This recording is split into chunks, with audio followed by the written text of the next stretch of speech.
There goes my hero. Watch him as he goes. There goes my hero.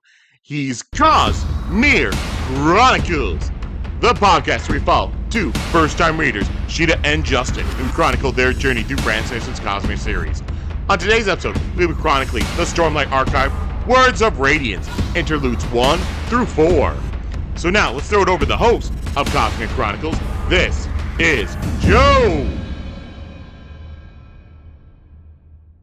Thank you, Joe. Yep, everyone. This is Cosmic Chronicles. We're back, and we're ready to party. Like it's 1990.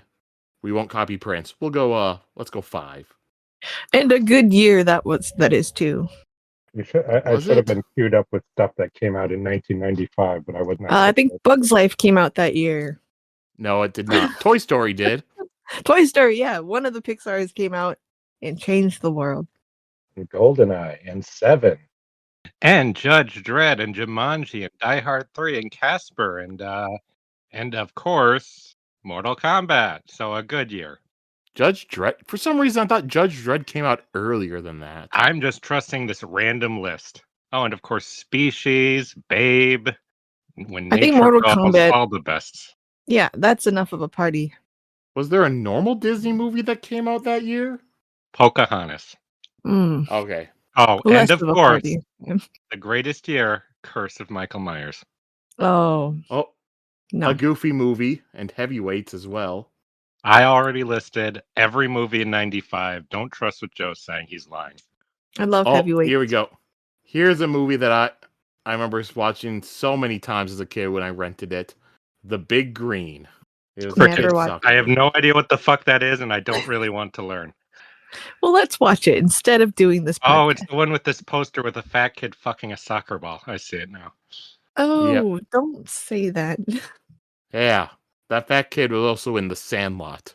You know, we haven't even fucking introduced ourselves yet. I think that you got us on a very terrible tangent here. Yep. I'm joined this week by Sheta and Shustin. Oh no, Hello. I'm Shustin. I am a Sheta. I come from some vague place. Well, why did you do that? It is name. Well, you have already, if we haven't been canceled yet, Justin's certainly trying to get us canceled. Yes, this is the most offensive accent I could possibly have done there. Some kind of vague nonsense. A bad quality, Apu. Oh, is that what it sounded like? No, I was going for like a Gunther from The Simpsons. So I really messed that up. I think it was a German kid. Sounds nothing like Gunther. Well, I guess I totally messed that one up. Channeled the totally wrong character. I don't think Shustin sounds like an Indian name, so I don't think that would have made any sense. Well, it's interesting because when I type in Sheta, it usually is someone from India who has that same name. So I was like very surprised by you. Mm-hmm. I'm very curious how much of this show will possibly make it into the actual None of it. From the 95 movies to whatever the hell was just happening there. Oh, all that stuff staying in, minus the little technical difficulty part. But everything else is staying in. Oh, no. But, I'm sorry. All right, but anyways, let's get away from that and get into our random questions, which also have nothing to do with the topic of our podcast. Last time, we talked about our favorite milestone. So this week, I told you last week we were going to do it. The worst milestone, comic or TV show, whatever. Mine is Action Comics 1000. Because, for one, I'm not really a big fan of when they get to a big milestone and then they just do a bunch of, little short stories by a bunch of legends, 3-page stories about the character. I can like those sometimes, but every single one of those milestones now does that, and I'm finding it very boring because I'd like to read a big epic story that's actually been built to instead of a bunch of random stories that they just start or that don't matter at all. However, that's not the reason I hate it. because what they use those as now is jumping off points for a big new arc instead, you know. And Action Comics 1000 was the one that first brought Brian Michael Bendis in to write his new Superman epic, where his stupid ass little Superman story was two girls arguing about whether the trunks were cool or not, and then the revelation that Rogol Zar had actually destroyed Krypton, and we were going to launch off Bendis's new career as the big Superman writer, which lasted no time. Everyone hated it, and every single thing he did in that was completely retconned. So now, if you're going back to read landmark comics in like 20, 30 years and you get to Action Comics 1000, it sets up a plot no one fucking cares about, never went anywhere, and left no impact on the character. So they completely wasted that once in a reality chance to make a really epic Superman story. That's crazy. 1000 and that's it. Mm-hmm. And that's what it. It's a kind of a waste. dud. So I can't remember, was Action Comics 1000, was that before or after Bendis's like little 6-issue miniseries that had the Rogol Zar stuff? It was before. It was the first thing he wrote for Superman. Yeah. Yeah. It was literally his first thing after months of Bendis's coming, and then you read it and you're like, oh God, no. I just remember that because you had Rogol Zar in that miniseries, and then he takes over both Superman and Action Comics. And instead of doing it like I figured would be it's one continuous storyline going between both. No, Superman had one storyline. Action Comics had a completely separate storyline, not taking place in the same time period. And then you had like one issue Superman and then one issue of Action Comics. And then it's like, next week, Rogol Zar returns. What do you mean returns? I just read him a month ago in your miniseries. Why are you hyping it up like it's been such a long, like it's been years since the character showed up? Terrible. All right. I kind of mentioned mine when we did our best landmarks last time, but mine would have to be Disney 100. It's just, that's 100 years of Disney, I guess, movies, Disney stuff. And they made Wish. I think that's their big movie there. They were launching kind of to celebrate Disney 100. And it was supposed to be full of Easter eggs for Disney stuff. And I think it's just one of the worst movies I've ever seen. And it's such a travesty for such a long legacy of like great movies. Also, I was working at Hot Topic at the time, and they launched a ton of these Disney 100 Funko Pops with like, also who picked silver for Disney 100? It was just the boringest looking thing. No one bought any. It was just Disney characters that were like silver. It was just really like boring and dull. Just such a shame. You're telling me that having one of the characters in the movie who sneezes was not a good reference to Snow White, Sheta? Yes. I don't think they understood what like, Easter eggs were. Like what they are. Like, no, they did not. I haven't seen Wish, but I'm going to wind up watching it whenever it gets closer to Kingdom Hearts 4, just in case there's a reference in Kingdom Hearts 4. I would be fucking shocked if there was, Joe, but I would be so excited to play that level, if I'm being honest. I would love to see how Kingdom Hearts tries to salvage that movie. That would be hilarious. Mm. Well, it doesn't have to be a level. It could be like... No, I want a level. I want a level. It'll look like that awful style they decided to go with. They do a pretty good chart of emulating that, so the entire background will be this shitty 2D painted thing, and everyone will look like they're on a fucking stage in a play. That sounds awesome. I don't want it. Save that level for a good movie. Well, they've got other choices. But, Sheta, the thing is, even a good movie can wind up with bad levels. You haven't played Kingdom Hearts 3 yet, but there was one level in there I was so looking forward to, I was so hyped up for, and it was probably the most boring level in that game. Oh. All right. And then ones I didn't give a shit about were the funnest levels, so it's very strange sometimes. Oh. Yeah. My favorite level was not one of my favorite movies, so very funny. You have to tell me. All right, and then for my milestone, I'm going to have to go with Avengers issue number 200. Now this one, the comic itself, it's not good. But also I need to go into, there's more reasoning for why. Because it goes into leading to the comic. and after the comic. Because it's nowadays known by the fans as the rape of Ms. Marvel.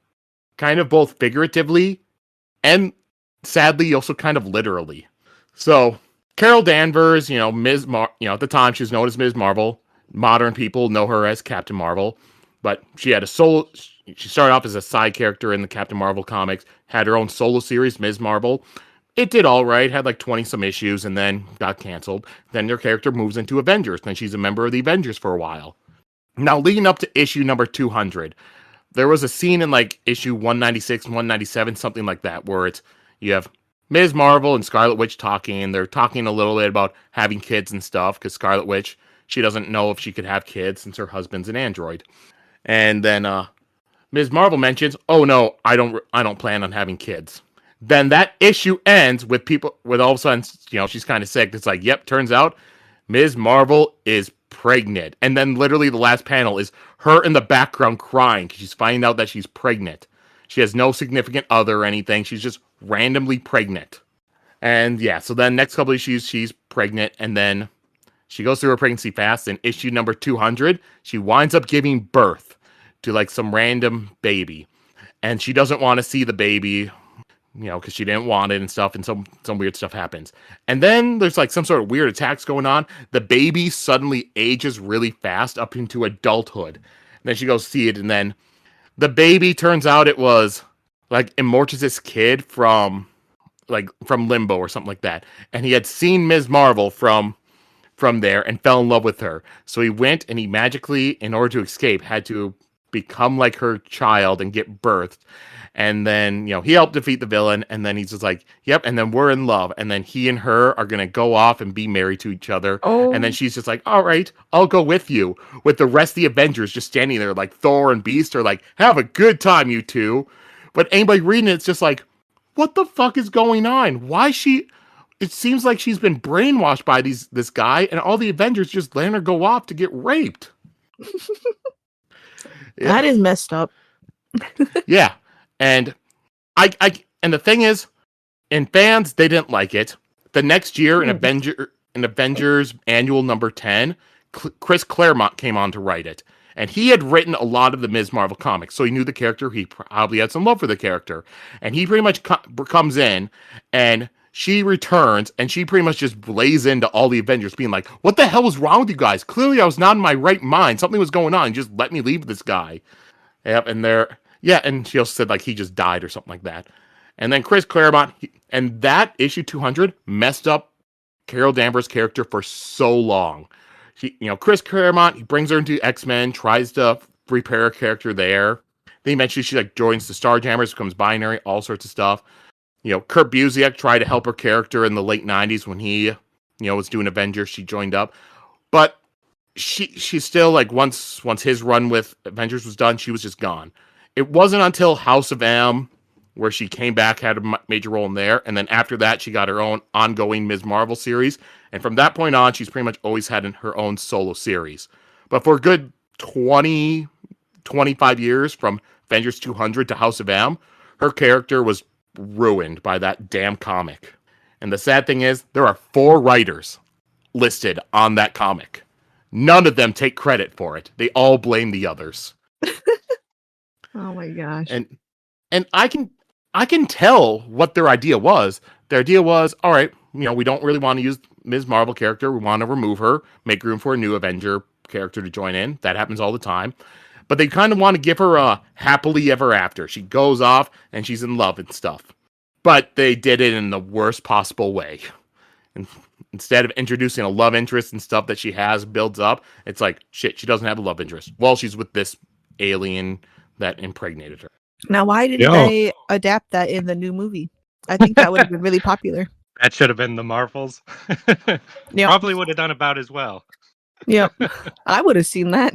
I would have, I don't know how I'd react. The thing is, trying to take... Next movie, that could be what they're doing with Carol in the next film. I will be there, day one. That's how they're going to write her out of the movies. Got Carol Danvers, from all the retcons and stuff that her character has gone through over the years. It's so convoluted. I've read because I like the character. I've read all the stuff of her up till like modern day. It's so confused. Even reading it, it's kind of confusing with how much they had to retcon and change things around. How many times Just she's lost her seriously memory. really imagine, Sheta, and Robert Downey Jr. and Chris Evans nodding happily as Brie Larson's Carol Danvers has to go off to be like enslaved by her own adult son. And that's the movie. Like, goodbye and have a good life. Oh, Her adult God. son that came around at the beginning of the movie. Yeah. Probably played by Jonathan Majors. Yeah, I could... Oh my gosh. Even better. You Because got it's me. Immortus' If this child. isn't the next movie, I'm going to be really fucking bummed, if I'm being honest. I don't think Brie Larson's in the next Avengers. They're saving it as a secret for that scene. That'll save it. That's going to save Captain Marvel. But yeah, that's what we got for Avengers 200. All right. Well, there's all our disappointments from milestones. So let's instead move over to Brandon Sanderson and Cosmere and hear Justin's disappointment as he recaps last week's chapters. Shallan wakes up on a ship. She uselessly, stupidly wakes up too late because she's a lazy bitch. So Yasna dies over in the other room. Then she very stupidly turns the ship to water and falls in the ocean, but does not drown. She wakes up on a beach and makes good friends with a bunch of slavers. Kaladin's story is he experiments with rocks and magic as if he's one of us nerds reading this book. And I think that was everything. Us nerds. Anything with Dalinar? He gets to second base with his girl. Yeah, he got to second base with his girl. That's, yeah, I don't remember. Well, there was the scene with him and Aladar watching the battle. And Dalinar also had they watch a battle together. And oh yeah. Yeah, they watch a battle together and Dalinar still sucks at this, but of course he does. That's not an insult to the character. And then his good friend, the heroic somebody tossed me his name. Amaram. Yeah, the heroic Amaram returns. Fight to help out. And that traitor Kaladin's going to get what's coming to him. I think you're going to confuse a lot of people with that, Justin. I think anyone who just listened to the 50 minutes of absolute nonsense we all went over there is already plenty confused. All right. Yep. So this week we took a little detour. The interludes were longer, so we wound up reading only the interludes 1 to 4. So a little bit different, but I'll ask you guys, what do you think of these chapters? I have mixed feelings about these chapters because I really liked the lore that was explored. We got a lot of stuff we didn't have before. I was very surprised by that. I was interested in seeing some of the other cultures as well to a point, though. I may have to become an Alethi soon to wipe them all out, if I'm being honest, because I don't like most of them. But I did not fucking like the... I don't like reading from the perspective of the enemy. The Parshendi. Yeah, well, not that. It's their... I found it very grating to read the, instead of just saying they felt this or that, they just keep having to say they sang this or that, or they channeled this and that and stuff. And I think it's really interesting because that's how they think of those concepts. The culture's different, but it did not ingratiate the culture to me. I'm like, this is an inefficient way to think because I know they're not really speaking in the way I'm reading, it's different. This is translated to my culture. But I'm like, this is such a different way of thinking that I find it inefficient to be translated to this way. It's very frustrating. It's like sometimes when you translate a Japanese word and it's way more complicated because to them it's just one word, but to us it's 5 words you've got to go through to say something that is a little different but is similar. So yeah. He said senpai in reverence. Is that what you're saying? Senpai is a good example. Yeah, that takes quite a bit to describe in English. And that's why you just translate it as senpai. You don't change it because you'd lose something if it's Mr. But if you explain it all, it takes way too long. So that's a good example, yeah. Mm-hmm. Japanese are the same as the Parshendi. Is that what you're saying? No, I am not saying any such thing because I would not wipe out the Japanese, but the Parshendi...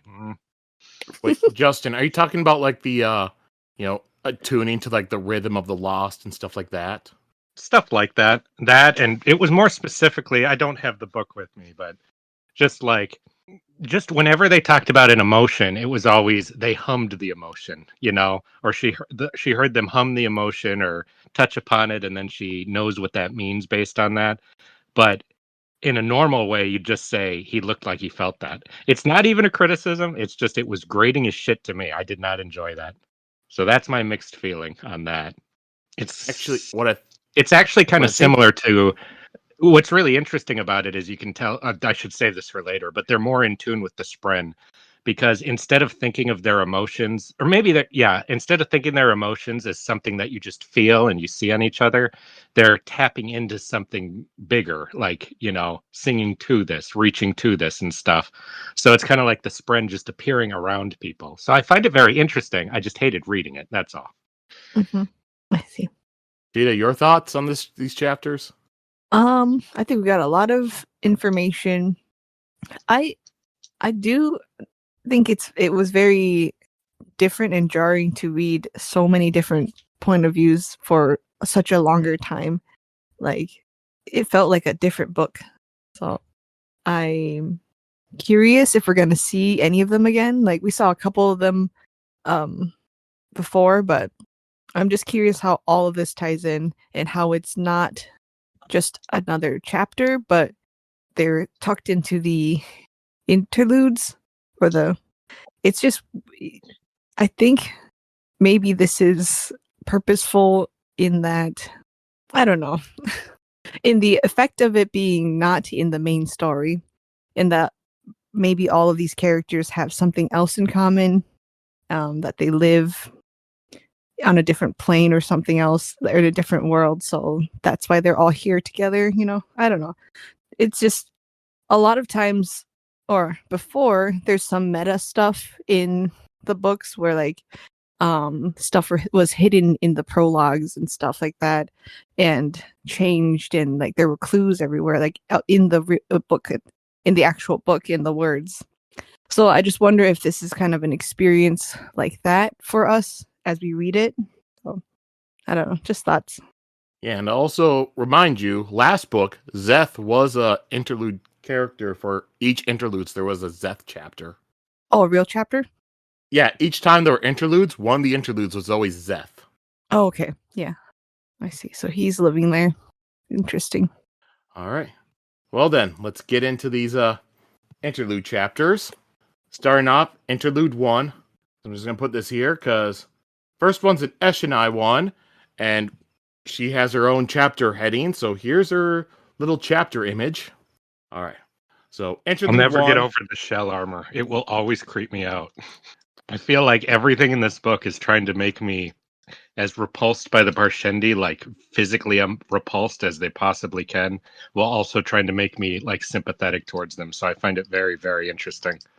It's very alien, and I think everything from the shell to the way they think and talk is supposed to be alien. Yeah. And lends credence to their aliens theory. I see a lot of things like, say, Starship Troopers, for instance, completely dehumanizes the bugs in order to get you to feel, oh, they're not human. I don't like them, Mm-hmm. But I don't see a lot of things that are able to achieve that while they are just exactly the same as humans. So for the metaphor of like, othering a people and then being willing to happily kill them, I think this is quite well done. And like I keep saying, I'm very curious to see where the moral of the story is going to go in the end. Also, keep in mind, like, she doesn't just have the shell, because she also has shard plate on over it for Kind of decent chunks. redundant, in my opinion. Not really. Shard plate's a whole lot stronger than carapace. Yeah, but why do you need carapace too? Yeah, but you don't want to be like, man, what a cool warrior, babe. Let's see what. Oh my God, it's a crab under there. Well, she would have the carapace because she's in war form, so that also makes her stronger. But anyway, so we'll get into it. So interlude 1, titled Narok, and we meet Eshonai. Eshonai arrives back at Narok, exile, and she takes off the helmet of her shard plate. They had arrived at the plateau well before the humans on their plateau run they just did, and they were able to easily take the gem heart. Her leg was still hurting from being stabbed in it, but she went on the plateau runs just in case they need her. because Man, when she they was the said last. she got there before the humans, I was like, I had to do a double take from that, and I was like, no fucking way. This is not a Parshendi we're reading about, because I just felt like that's meant to be mysterious for like a lot much longer time. So I thought that was super cool. Oh, you mean the reveal that it was a Parshendi? Yeah, just the start of I got there before the humans, and I'm like, humans? What's? Oh my god, you know? And I like the way that Sanderson did it, where the entire first book, you really don't know anything about the Parshendi.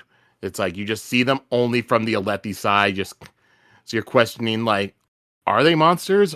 Do they have a culture? All this and everything, and then you get to here where you finally start to get to see them. It just takes over a book, and now you get to see their side of it. Mm-hmm. Yeah, that was again fun for me not liking or trusting them, and now they want to, you know.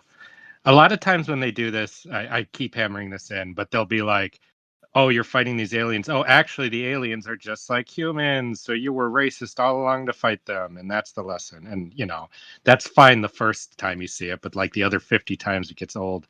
So I really like that they are still so different that I cannot think of them as humans. I can't just think of them as humans with a different costume on or something. So I'm very interested in that. Because again, you know, when Alethi kill them, I know they're killing these weird things that shift into different forms instead of just like regular people with like especially the mate form they go into. That makes me think of them as so inhuman because we value so much our family unit, you know, when you're like, oh, you can't kill those people, they have women and children, but here you're like, it's not really the same, you know. Those guys are deviants, is what I would say. Yeah, they're like weird freaks. I would love to see somebody do some anti-Parshendi propaganda when they're like, you know, just to, like kind of That's exaggerate a lot of fun. the things about them to be If they like, ever oh, learned disgusting. how Parshendi are, they would be like that. Mm-hmm. Because Um, currently their propaganda is, oh, they're like creatures, you know, but actually there's more to work with than you'd expect. And it's also pretty cool. We're here. We learn Eshonai, and it makes it so when you reread Way of Kings, because as I told you before, there was the one chapter where the title of the chapter was Eshonai, and that's the chapter where she comes out and she fights Dalinar on the field and stuff. Yeah. So the first time you go through, it's like you have no idea why Eshonai, but if you go through the second time, you see the title Eshonai, it's like, oh shit, I know who that is, and then she shows up and fights him. But yeah, she was the last of the Parshendi Shardbearers. She wonders where the Blackthorn is and why he hasn't come to face her again. She thought she had seen him during a plateau run a week ago, and she needed to speak to him and felt an urgency about it. So she was walking through the ruins of the city. This had been an old human city. Her people call it Narak, or exile, because it is where they had come to be separated from their gods. And she heads into the Hall of Art, and she watches as other listeners attempt to make art. So yeah, their people, they call themselves listeners. And their art, they're trying it, they're just not very good at it. They have not been able to attract a single creation spread. One of them that's painting, his name is Varanes. He asked what the point of this is. Having artists will not help them against the human swords. Eshonai says it won't, but her sister is confident that she is close to discovering new forms. And if they could discover the form to create artists, then it might help lead them to discovering other, even stronger forms. And Varanes calls her General, and Eshonai thinks about it. She currently is in war form, which makes her kind of bigger, gives her the, carapace and stuff, but she prefers to be in work form. And she wanted to be out seeing new things and going new places. Instead, she is stuck with her people as they are slowly killed. And we learn throughout the chapter, the listeners, because they go between different forms, and they have 5 forms right now. War form, work form, mate form, nibble form, and dull form. I thought this was really interesting because it makes them the exact opposite of the Alethi, who such a big part of their culture is figuring out what your thing is and then committing your life fully to it, you know? So the idea that they're fighting an enemy who does not have that ideology at all, and they think of themselves more as a, that everyone can do anything if you just do the right form, I find to be a really interesting comparison. Oh, yeah. Interesting that it's different, but also similar that you do have a calling, Mm-hmm. Similar in the sense that both of them are thought of as for the full people as a whole instead of like individualist pursuit, Yeah.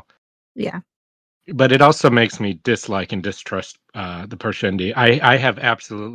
I don't trust a people who are not what they are, that can shift like that. That's creepy to me. I don't want somebody who can be a different person like that. I wouldn't want to engage with somebody like that. It's So pretty again, this book is making me, or these chapters are actually like, this is supposed to make me empathize with them. It's actually making me more racist against them than I was before. Justin, So how do you maybe feel about Odo from Deep Space Nine? he's a shape shifter. His personality stays the same. That's not what I'm talking about at all. I'm talking specifically about people whose callings and personalities shift and change based on what form they take. I Mhm. would never be intolerant of shape shifters. I liked Animorphs. But I think it's interesting that they are kind of themselves, like she prefers work form in Yeah, her, they don't you lose know. their nature or their personality and become a different person. Yeah. Yeah. But that's weird to me. Yep, and the old songs, they spoke of hundreds of forms, though. And she does think that there is a sixth form they know of, but it's not really a form because it's more like a lack of form. It has no soul, no song, and no spren. It's called, they call it slave form. And it's the form that humans are used to, and what they call parshmen. That's horrifying. Finally got our answer on that after all this time, and it's one of the scariest answers it could possibly be. Because that means that they're just waiting to be triggered into another form. Yeah. It's way worse than we thought. It's worse than we thought. We thought that I think your theory was some call was going to activate them, right? But Uh-huh. actually it's that this is natural for them. Mm-hmm. Well, kind of natural. And that means that they all have their underlying like natures underneath it all. Like if you were able to get them to go into a different form, then they would have the experiences they had in the slave form. What would that make them think of us with the way some of us, I'm sure, treat them? Mm-hmm. Not us, the Alethi. Well, I've already said I'm joining the Alethi cause because I Oh, don't like so the us. Parshmen. So I am now a member of the Alethi. I have chosen myself. Here's the thing. We start off, I hated Alethi culture, as any long-term listener will remember, As the book's gone on, I have hated every single new culture I've been brought to, either because their eyebrows are weird or they have some strange custom I'm not into. And so now I have become a card-carrying Alethi because at least they're the most normal. Yeah. The Thalids, you hate them because their eyebrows. No, fuck. A little later in the book, when it's like that woman has Thalen eyebrows, I'm like, oh, who would fuck a Thalen? That's disgusting. Jeez. Just those eyebrows. Think about it. Imagine looking upon them in the lusts of passion, and Maybe you're they're like, little oh, I love handles for you. eyebrows. Oh God. What am I imagining? Like a bird with those kind of long feather eyebrows? That's what I I keep think we thinking of. talked before. It was like Pai Mei from Kill Bill. We were imagining because he has eyebrows kind of like that. An old master is fine, but a young person, I don't know. Well, no, it was more his mustache, but as the eyebrows. Oh, okay, yeah. Ugly. So as Eshonai heads to the next area, she finds 3 people in mate form, plane and water, and she snaps at them, saying that they should be doing something. They just try to tell her to come on in, join in the fun. And she speaks to reprimand, and they all leave. Eshonai had tried mate form once, but it had been a disaster. Mate form... I imagine... Oh, sorry. This is Eshonai's Sex in the City days. That's what I thought. God, no. You see, that's a good point. They can't make art, Of course they can't make art because they have no individual like story. They all share a story together, So like how could they make Sex in the City? It wouldn't work in the same way as we do, True. This is what Carrie I'm saying. Bradshaw's very creative. Uh-huh. So that would be very boring, just pure sex in the not anything. That's true. They'd have to shift between aspects to have different scenes in the show, or else they'd just do the same thing, right? But you as a Parshendi wouldn't want to watch that because you'd just be in mate form and you'd be like, I'm not interested in these other parts. I just want to watch the mating parts, Dear God, never give mate form Parshendi the internet. That could destroy their culture, I think. Yep, and so mate form brought upon changes to how you act, and she couldn't understand why anyone would want to stay like that. Because I get, they explain that sometimes when you're in mate form, you and your mate, you go off and try to be by yourselves until after a child is born. Then you go back to a different form. Immediately after it's born. Another reason to dislike these people. Their kids just get indoctrinated into the culture. They don't raise them like a good old Alethi would. Yep, and so she was surprised when she first met humans, and they did not change forms. And also, they were always ready to mate. And Yeah, that's right. I thought you were going to say, unless your name's Dalinar, am I right? Yeah, he's in warrior form. Oh, that's going to be a theme, I bet. The theme of actually humans do change their forms in a way, and that'll be the bridge the Parshendi are able to understand us with, because we do wear different hats for different situations. Too cheesy. Yeah, like, oh, wow. We're not so different after all. Boo. Oh, kill Maybe them all. your hats are invisible. Oh. Well, I think, yeah, we'll see. I won't speculate. Yeah, and so Eshena, she thinks about how she would love for her skin just to be monochrome, and that way she could move around the humans for a year and see their cities and lands. Instead, she and the others had ordered the death of the Alethi king in a desperate gambit to stop the listener gods from returning. That's all I needed to hear. All this time, I have not been able to be against them because I always wondered, is there more to this killing? Were they framed? Even those ones who stayed there were kind of weird.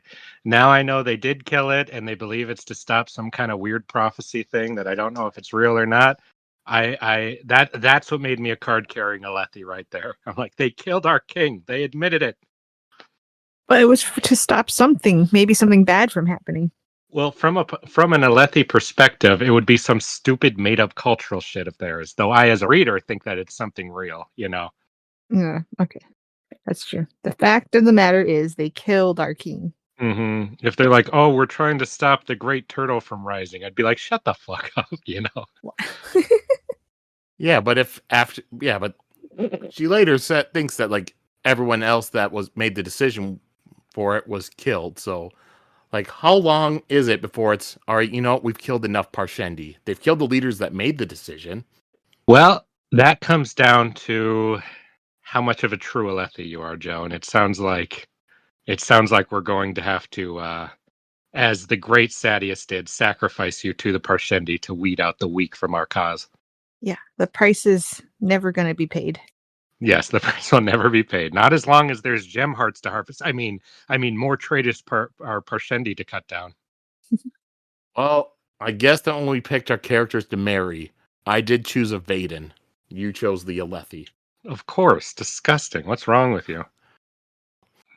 I love stories about how many people should you kill and what's right and what's wrong in the heat of anger and revenge. So I'm very interested to continue following this. And I'm really glad that the Parshendi are more than just, like I said, Starship Trooper bugs. Because as fun as that is, it's a lot more interesting when the other side doesn't want to be killed actively, Yeah, she thinks about how, their plan worked and the Alethi king had not been able to put his plan into action. But now her people were slowly being killed off. So then Eshena meets with her sister Venli, and Venli's in nimble form. And Venli is leading a group who are researching and trying to discover new forms. Venli asks about Eshenai's human, and Eshenai says that she didn't see him. Venli tells her that Dalinar will not face her again after she almost killed him last time, to the rhythm of amusement. She asks what Eshenai would do if she and Dalinar actually had a conversation. Eshenai says that she'd sue for peace, but Venli says that won't happen. They murdered his brother on a night that they were invited into his home. Eshenai thinks of the night of Gavilar's death. A desperate plan had been made between her and 5 others. All voted the same, to kill Gavilar. If he lived to do what he had told them that night, then all would have been lost. And all the others who made the plan with her are now dead. Venli tells Eshenai that she has discovered the secret of storm form. Eshenai is upset about this because she was supposed to be looking for a form for diplomats or scholars. Venli says that won't help them, and they need the ancient powers. Venli explains that the humans have surge binders, but Eshena responds, it could have just been an honor blade. Venli asks, was it an honor blade that injured your leg? And Venli says they don't know which of their songs are true. If the Searchbinders have returned, then they must strive for something to ensure their freedom. The forms of power. Eshonai asks of storm form, and Venli says that enough people of that form could control a high storm or summon one. Eshonai says that she remembers the songs of this form, and it was a thing of the gods.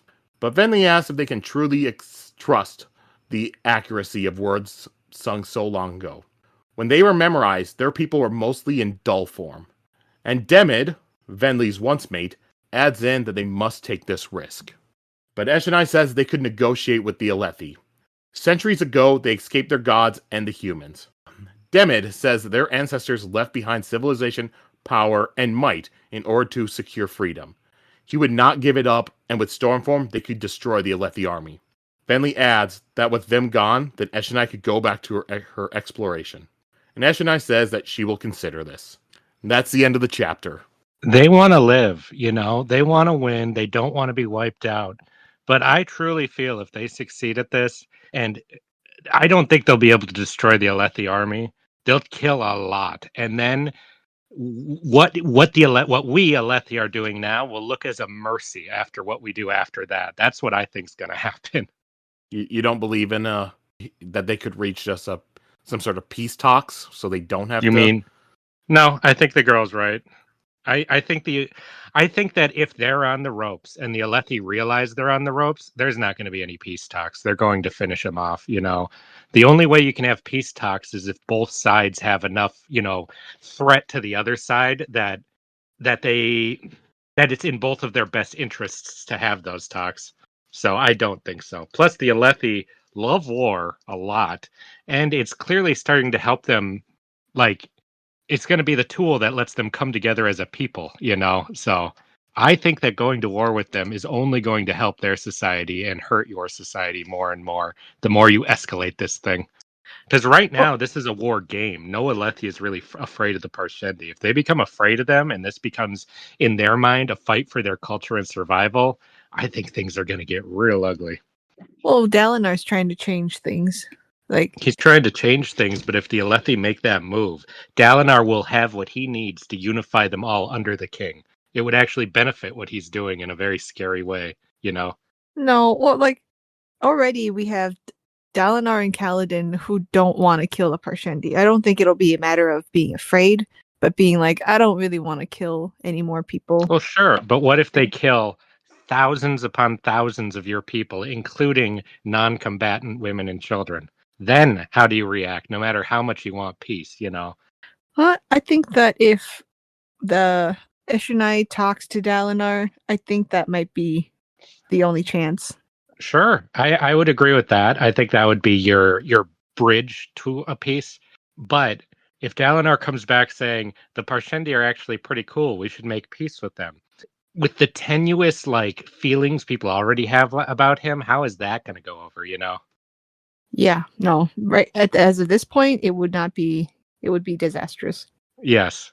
And now drop in even the threat of them having some kind of storm power, Just imagine.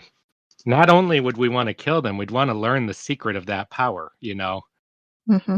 No, it's very precarious. Mm-hmm. And as the Parshendi, I can't blame them, They are trying to survive. They don't want to die, This is why we make weapons. Whoever comes up with the atom bomb first is going to be the winner. But you better make sure that nobody thinks that they could take it from you or beat you, It's just such a precarious thing, war.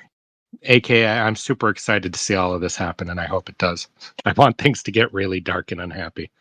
Anything else from this chapter either you two want to go over? I like that Eshonai calls Dalinar her human, and I hope for a love triangle.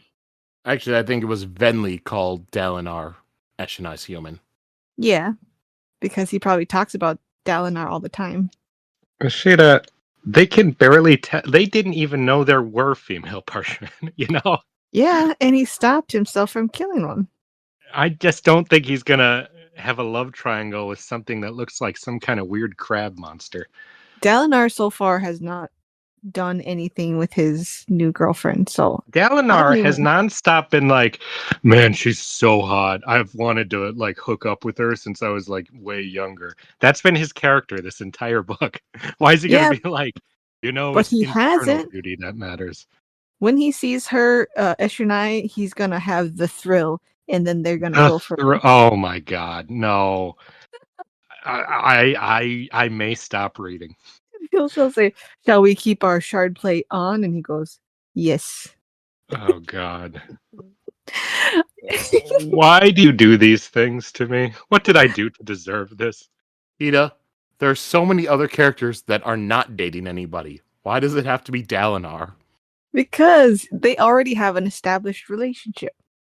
They have met a couple times on the battlefield, and they have an understanding of each other, even if they never talked and stuff. Kaladin's met her too. He stabbed her in the leg. Yeah, but you could make me believe human. a Kaladin love thing if you wanted to. You could do that. The Dalinar one doesn't make any sense. It's just that her sister called her human, and they've had a long-standing thing. That's all. Mm-hmm. I think it's pretty cute. And she's like looking for him out in the battlefield. That's like looking for your crush at school. Oh my god. We'll see. I think that they will talk, and I think it will go really well. Uh-huh. How are you going to get to second base with a big chunk of like crab shell that's grown over someone's chest, Sheta?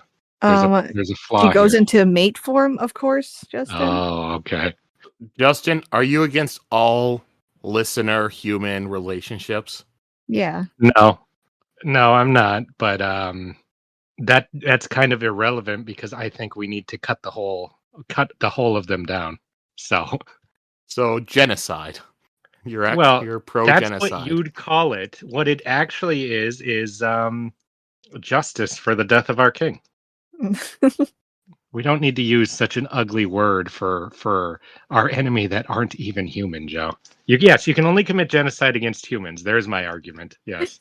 Wow. So, what about the fact that the person who killed him was Shin? Should they kill all Shin? Well, they don't know that. Yeah, they do. They do know that the person that killed him was Shin. No, but they should kill that one. Are you trying to find logic within blood feuds, Joe? I don't think that's going to work. If blood feuds were logical, then they would be not turn into an entire war. Yeah, they would end. Yeah. They would end. Yeah, there you go. Yeah, I've seen Huckleberry Finn. That was a dark chapter of Huckleberry Finn. Because he had a boy who was his friend who was the same age, and he got killed in the blood feud. Yeah, I think that was the point of it. Spoiler. That was awful. Poor Huckleberry. He had a hard life. I remember when kids' books were more dramatic.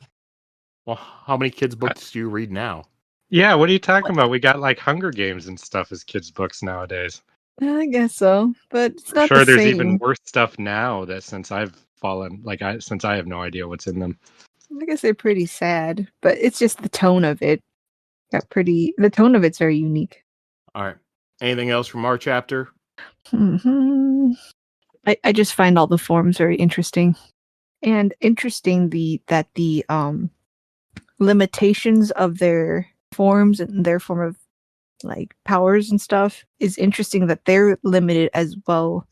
You know, this all seems to be a really old thing that they lost, as well as the other side losing their abilities and stuff like that. So the idea that they have legends where they had hundreds or thousands or whatever of forms, and now they have fucking 5. Yeah, that's got to be some kind of metaphor about the downfall of culture, you know? Yeah. Sounds like we're all on the same page, so I think we could work something out. So it's treason. You know, it's sad that Yasna's dead, and I think she would have got along with this girl. I don't think she'd get along with this girl. I think she'd get along with the other girl. This girl wants to do research too. She just has to be a warrior, or she's just being a warrior. Remember, she wants to be an explorer. Yeah. Or, I mean, she just, but she has, her ambitions are kind of like researchy. Mm-hmm. See, this is why I don't like the Parshendi. I don't like that idea. If she has the call to be an explorer, I think that is what, by my logic, is what you're meant to do. So I don't trust him. That's all. Is it so wrong to distrust an entire people based on small amounts of information you receive upon them? Yeah. Yes. Oh, well, shit. Then I guess I've got some self-reflection to do. Yeah. I mean, well, we all know Justin hated all the ska in Mistborn. What? You always say Straff did nothing wrong. Oh yeah, that is true. He did. The ska are a lesser people. You have to be honest about that, or you're lying. All right, so this chapter's title was Narok. So why do you believe that was chosen for the chapter title? That's the name of their place, right? Narok. And what does Narok mean? I want Narok. What? I am never doing that again. That was a one-time thing. Okay. Now, I think because they mentioned in here also that Narok in their language means exile. So it's also kind of how like their people are exiled into this area in the middle of the Shattered Plains. And so that's because this war, like she's exiled, so she can't be exploring like she wants to and stuff like that. All right. So next we'll move on to interlude number 2, Yim. So we meet Yim, and he's working in his cobbler shop in Erie. It's map time during this. So Erie in the continent and in the upper left of the map. We saw a little bit last book in the Axes the Collector interlude where he was there. And the people there, they have like golden skin and like actual, not blonde hair, more golden hair. Yep, so he's working in his cobbler shop. Something moves to his right, and it is a spren that has been coming more often lately. It looks like specks of light, like those, coming through like a crystal. And, this spren, it looks at what Yim is sculpting, and, he tells it that it's going to be shoes for children. And the spren, it's kind of talking like, slowly like shoes for little people. And he tells the spren that it's an interesting experience, and he is honored to participate. And then the spren grows intense and says, he comes. Yim wonders if it is the watcher in the military coat that he's been seeing recently. But instead, out the door, he finds an urchin child. He allows the child to come in and says that he will give the barefoot boy a pair of shoes. The boy says he has heard the man doesn't charge, but Yim says he will make the boy pay by telling him his story. The boy says that Yim is old and he must know everything, so why does he want to know his story? And eventually the boy does tell him his story about how his mother was a whore and kicked him out when he could fend for himself at 5. As Yim is measuring the boy's feet, he finds a nasty cut that's infected on the bottom one of his feet. And Yim says that he believes he will need your help, which confuses the boy, but Yim says, yeah, don't worry, it was nothing. Then Yim goes over to a drawer, opens it, and he opens like a hidden compartment inside of it. From the compartment, he takes out a brome, while also, he secretly takes out the brome, while also grabbing some antiseptic. The medicine itself is not going to be enough to heal the boy's foot. But what Yim does is he applies the medication onto the foot as the glow from the brome vanishes. And the cut on the foot scabs over, and the color has returned to normal. And the boy asks Yim why he wanted his story. And Yim says that they are one being. Long ago, there was only one, and one knew everything, but experienced nothing. So one became many in order to experience all things. And they are Iriali and part of the Long Trail, and of which this is the 4th land. Eventually, all will be gathered back in when the 7th land is attained, and they will all become one again. The boy says, that's stupid. Why does Yim get to be rich while the boy is an urchin? Yim says that sounds unfair, but there is no unfairness if they are all the same. He also, says that he didn't always own the shop. And the boy asks if they're all the same, then shouldn't everyone know this? Yim says they need ignorance in order to gain experience. And he tells the boy that, your life may be awful, but it will get better. And the boy asks, well, if we're all the same, then what's the point of giving, me shoes since it doesn't matter? And Yim asks, well, would you hit yourself in the face? And, Yim explains that if he makes the boy's life better, then he makes his own life better. The boy, though, says that that's all crazy talk, and he just thinks that Yim is a nice person, and then leaves. See, I was really glad that they had the boy ask these things, because I was thinking similar things. I was like, if you believe this, then why would you even, any suffering that exists, why would you try to alleviate it? Because you would think, well, this is a new experience that the one wants to have, And I've now really want to see a spin-off where we explore this more. I really want to see a cult that worships this idea.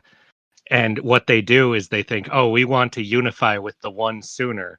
So they start like kidnapping people and subjecting them to the greatest like tortures and experiences they could possibly imagine that they think would never occur naturally, just to try to rush all human experience as fast as possible. I think this has the potential, even though it's a really nice feeling, to be one of the darkest, scariest religions I could possibly imagine. You don't think that's what's happening now in the book? I don't think that that's why the king is torturing those people, if that's what you're asking. No, I was talking more about the war and stuff like that, Well, but are you saying that you believe someone's behind the war to try to cause more war experiences, or do you believe, or are you saying something else? I think this situation is kind of being orchestrated. So, well, I it just wonder- definitely is, but I don't think it's by worshippers of this, because just war on its own is nothing new. That's been experienced a million times, But kidnapping somebody and slowly cutting off every bit of them from their feet up as slow as you possibly can into little slices of like bologna while keeping them alive. I don't think anyone's ever experienced that. That's the kind of stuff Oh, I'm I talking see. about. You want a mad scientist. No, not a mad scientist. A cult who thinks they're doing the greater good, and torture and killing is not evil because we're all one, that kind Uh-huh. of thing. And they Yeah. want to unify all sooner. They believe that it's taking too long. Something like that. No, that's a fun idea. I do think the existence of Teravangian's organization and the hints of other organizations could mean something like that, like People taking religion too far to a zealotrous extreme and then doing really evil stuff, but it's in a world where this stuff might exist, so it's harder to just condemn. Is that it? Yeah. There's so much stuff to work with, like Shalon's dad's group.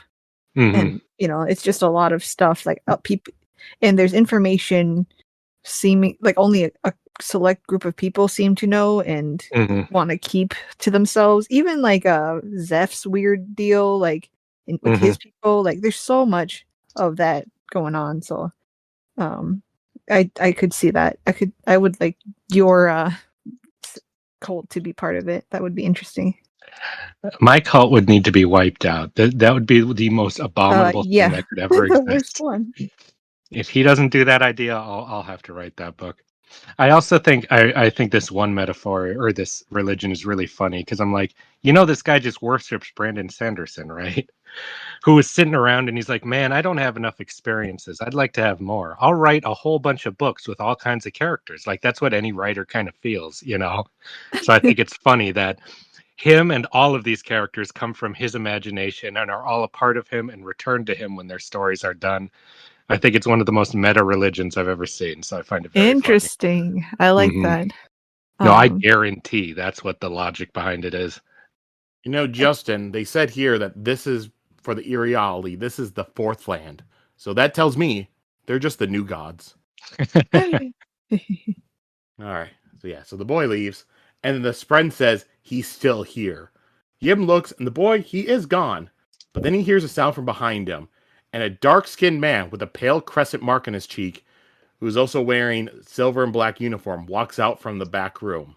And I need to ask you two, did you recognize this man when he showed up? Damn it, was I supposed to? No. He was in the prologue. He talks to Yasna. I don't remember them saying he had those appearances. They said all that? They said, tall, dark-skinned man with the white scar or birthmark on his cheek. And it might have described like the uniform too. If they would have said it was crescent colored, I would have or shaped, I would have remembered it, I'm sure. When was this interaction? It's so Yasna was there. It was last book? No, the prologue. This with Yasna at the party. Oh, okay. Yeah, it's like it was after she meets, so it's after like her time in Shade's bar, after she sees Liz and tells her to watch her sister-in-law. And she's walking and she sees she hears two men talking, and then they walk out from a corner, and One was a Asian man with the white birthmark on his cheek or a scar, and the shorter man of the two. And yep, the Asian man, the one dressed in black and silver, stopped and looked her up and down. Okay, that is enough to know it's the same guy. That's such a... Yeah, no, I did not remember that at all. And like, and what was the thing they were saying? Like, because she hears like one of them like saying, "She's getting worse. We weren't supposed to get worse. Am I getting worse? I feel worse. Shut up. I don't like this. What we've done is wrong. The creature carries my lord's own blade. We shouldn't have left him keep it. He..." And then Yasna walks in front of them. And it says, like, and they were featured in one sentence in The Way of Kings prologue. Just said that, yep, these two men, one with like a scar on his cheek, were talking to Elokar. But yeah, so he walks out of the back room, and the man says that he had to look very hard to find Yim's indiscretion. He says that Yim has lived a clean life since his youth. He had been a man of means who drank and partied away his inheritance. But that's not illegal. Murder is, though. Yim is saying he didn't know that it would kill her. The man says there was poison in the wine bottle. But Yim says that he was told that the vintage would be assigned to her, and that she'd know that it was a message.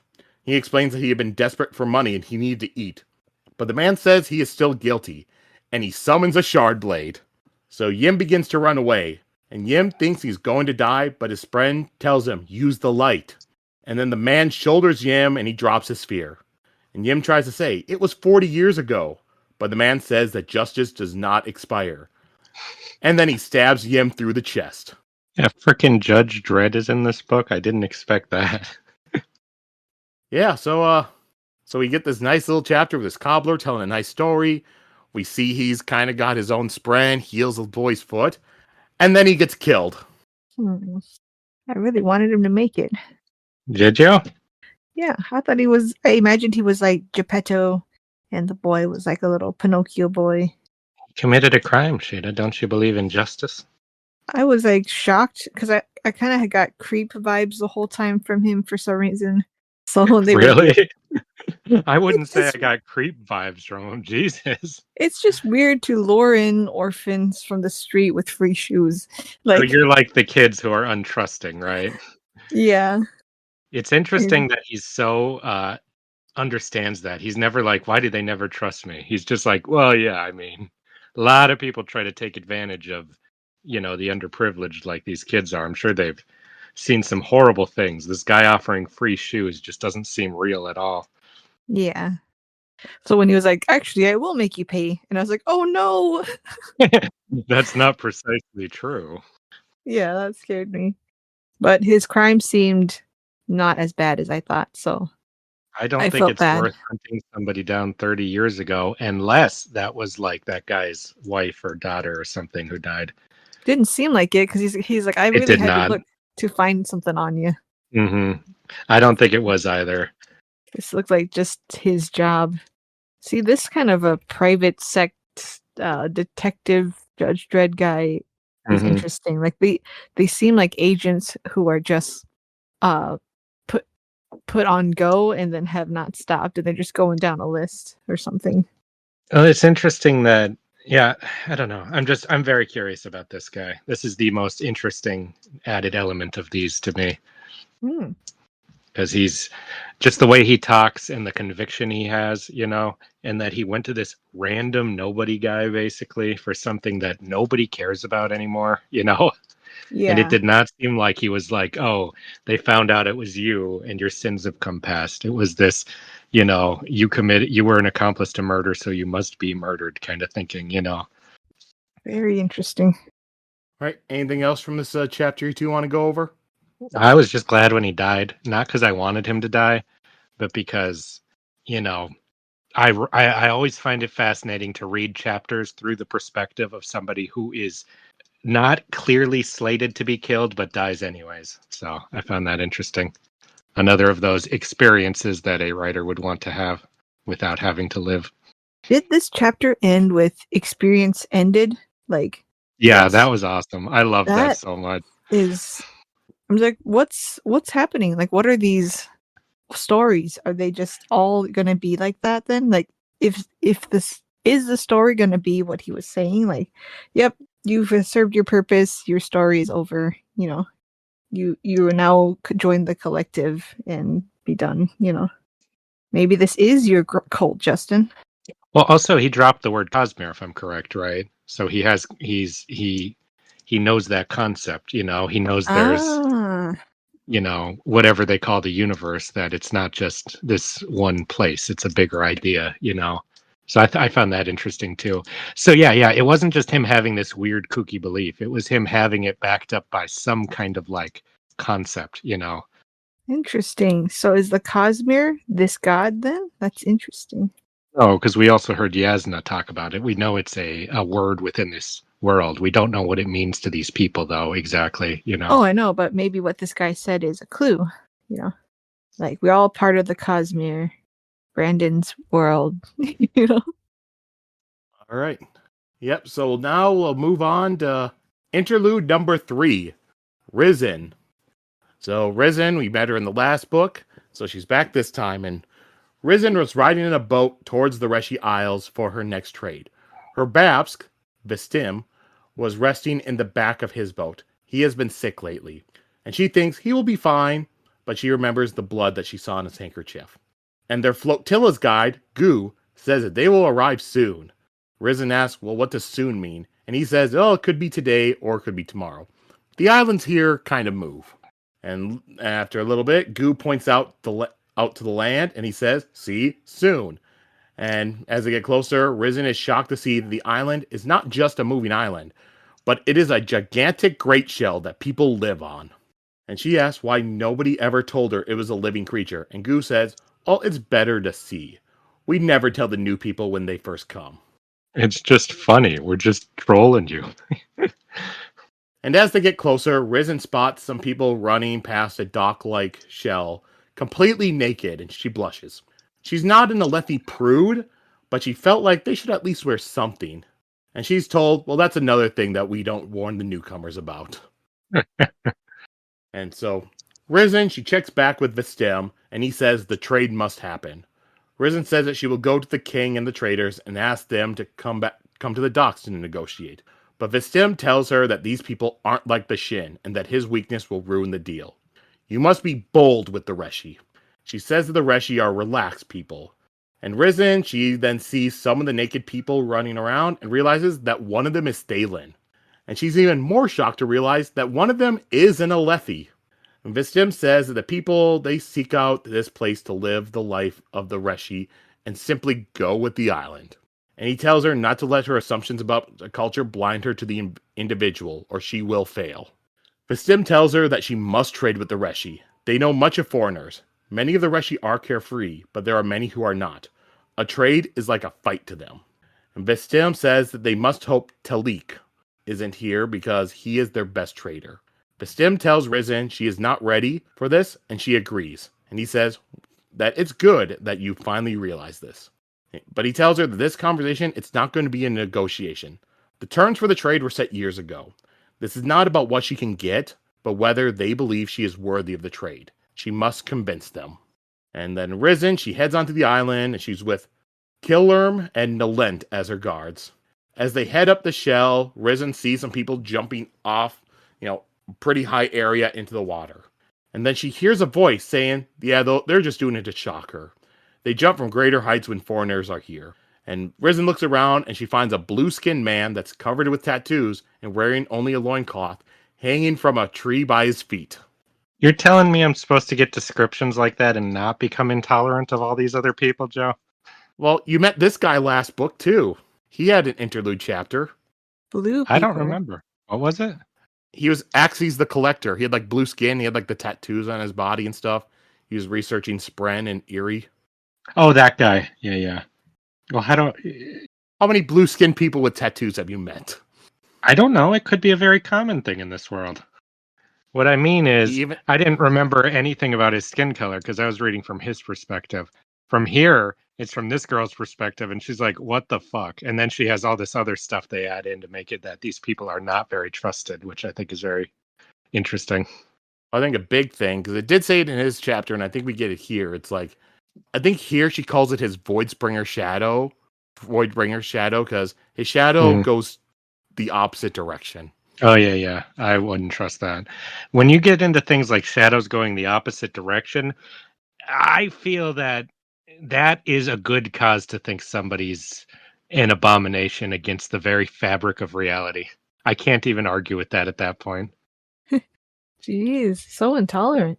You got a different culture, you got weird customs, you turn into a crab, that's all kinds of things. If your shadow goes the wrong way and somebody's like, "Don't worry, he's not a vampire lord or some shit. He's just a regular guy."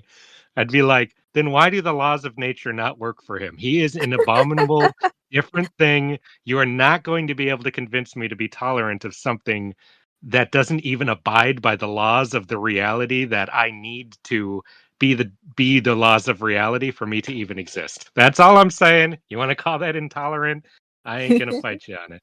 I think that's very reasonable.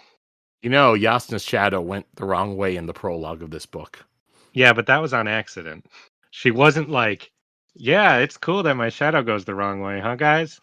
Also, if Yasna was one of these and her shadow goes the wrong way, I may become a little more tolerant. Oh, now we know where your morals draw the line. Yeah, I'm not a Parshendi. I'm not only in mate form sometimes. All right, so Killerm tells Risen that the man is Amium and to stay away. Risen asks the man if he is well, and he says, yeah, he is, but between the blackouts. He's growing numb to the pain in his ankles, and Risen stays away from him. She's not very superstitious, but Amiums were very bad luck. And Killerm asks what curses he brought on the people here, and the Amium says, improper puns. The blue-skinned man, he tells Risen not to speak to the people of the soul of their god. They don't like to speak of it. And Killerm tells Risen not to feel bad for him, because he can escape if he wished. And Nolent adds that they can take off their limbs and skin too. They have no real body. See, what are you trying to do here? Oh, I'm intolerant for thinking these fucking skinwalkers are just regular folks too. Is that what I'm saying? You like the Khandra. The Khandra are different. They don't pretend to be human. I think that's a pretty big thing of them. They're very open about what they are, you know? It's pretty creepy that he's choosing to stay there. Like, I would be like, I would not understand, and that would really bother me. Well, do you think he actually can remove his limbs? Or is that just some superstition that Nolent is saying? At I this have no point, idea. once the Yeah. fucking shadow goes the wrong way, I don't even know what to take. Because normally I'd be like, oh, that's just hocus pocus, hooey ha. But the shadow thing makes me think, I don't know what the rules are on these fucking guys. It's not the same as mine, though. That's what I can tell you. I can share bread with a man whose shadow goes the correct way. That's all I'm saying. But if your shadow goes the wrong way, I'm not giving you access into my home because I'm pretty sure you're a vampire. All right, so they continue on their way up the Great Shell Island. And then they reach the head of the creature, and Risen, she realizes just how high she really has climbed. And the king is standing out on a shelf that is close to the edge. Risen thinks that she must be bold. She's no longer the girl who misjudged the Shin and offended the Iriali. And the king turns around, and Risen is shocked to see that the king is a woman. And then another man steps out onto the shelf behind Risen, and he says the king wants to know why Vestim sent a child in his place. And Risen asks, are you the king? And the man laughs. And Risen looks over at the king, and the man says that they are led by a king, regardless of gender. So that's interesting to me because their native language is different. He's speaking her language, right? So what is the reason for the translation translating to king specifically if it's the concept of their leader that is a gender neutral word for a leader? Like, what do they call it? And then why do they call it a king in her language? Oh, it's probably.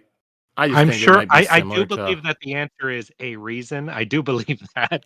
I'm just curious on it because that seems very strange to me. Though this does seem familiar to some other wording nitpick I remember doing before, but other people get all bugged out on the science of some magic thing, but that linguist thing, that's what drives me nuts. I'd really like an official answer on that. Well, It's this just thing, it just makes me think of One Piece, King of the Pirates.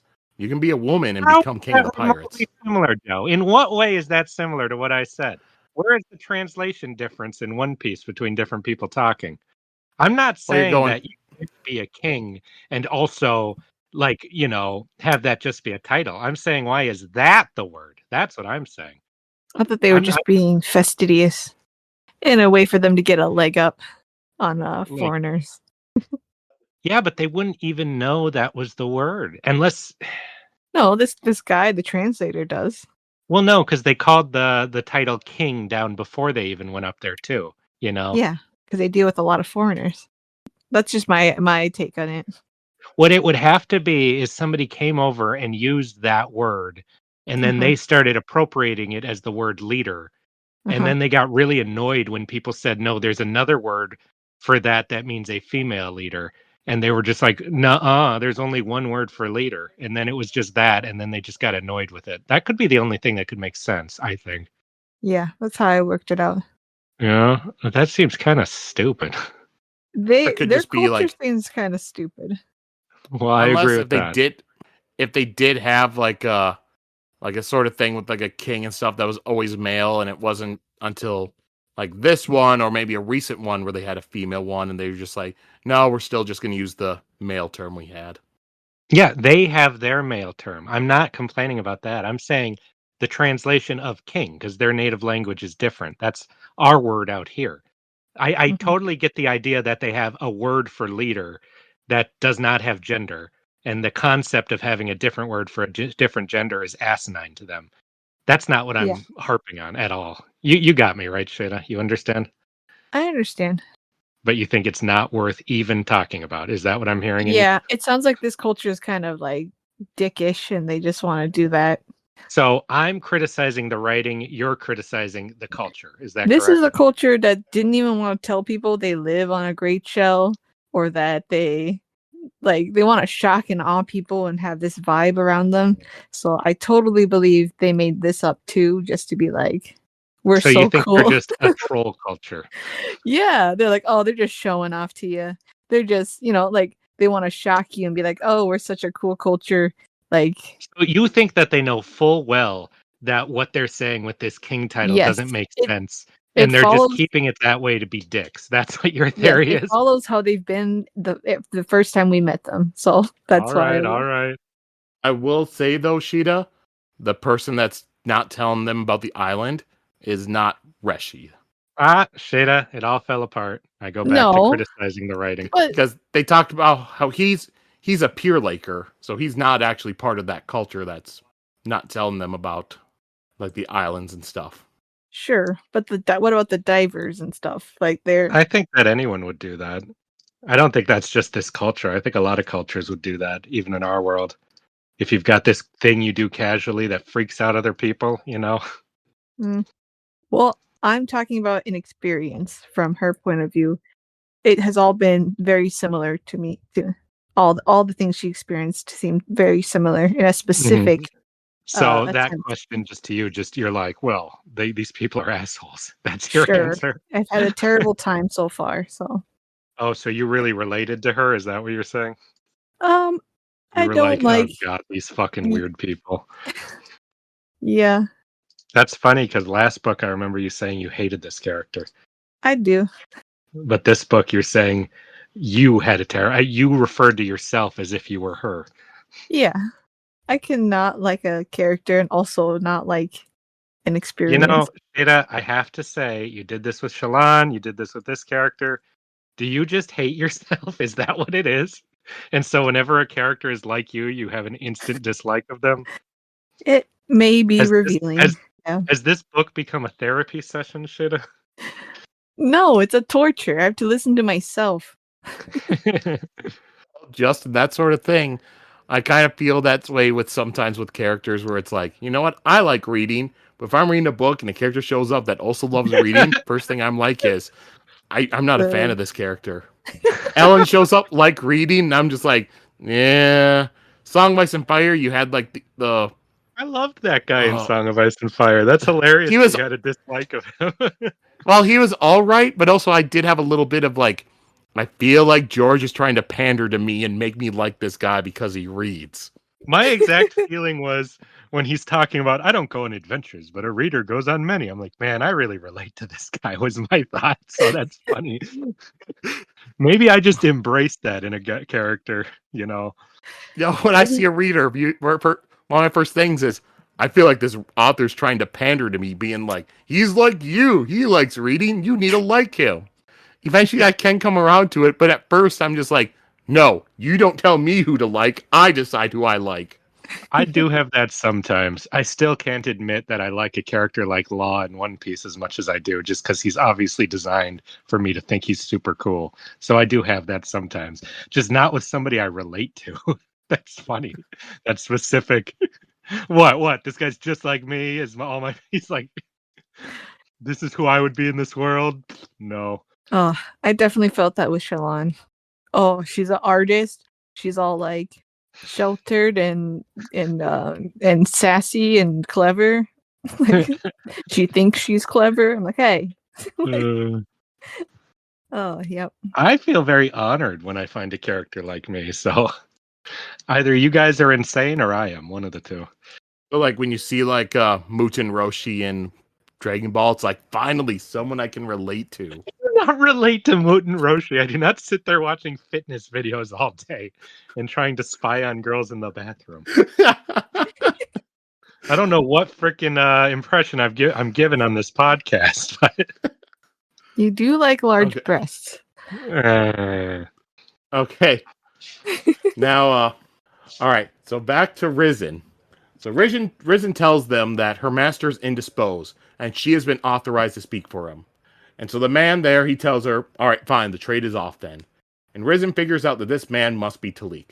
And Risen also, she sees nearby people, they're lowering a large bundle of fruit tied by a rope over the edge. And Talik says that it is an offering for their god. And Risen tells him that the trade, it's not off. And she was told the terms were already set. And Talik tells her that he lives to serve Reluna. Risen says that it must be hard to live out here, and they cannot make everything themselves. They can have medicines that can save lives. And Talik just gets upset and says, we are not idiots. And he is tired of people thinking that they are stupid because they live simply. I was glad, because when he started saying that, I was like, that's such a fucking shitty argument. But that's like a common one you'd see in a book. So if that works, I'm gonna really hate this. So when he immediately says like, "Bitch, I know what Wi-Fi is. Shut the fuck up," I quite liked that. Like, ooh, medicine. Mm-hmm. Yeah, like, wow. I'm too stupid Never thought before. I like the Wi-Fi thing. We have the internet now. Yeah, that joke was in Doctor Strange, I think, is where I'm grabbing that from. But yeah, you see, like in Venture Bros, they do that joke a lot, stuff like that.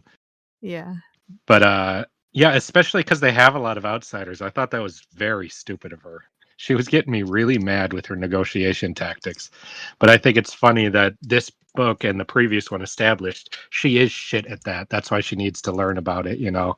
Like she just doesn't have that instinct, Will. I think she should find a different job.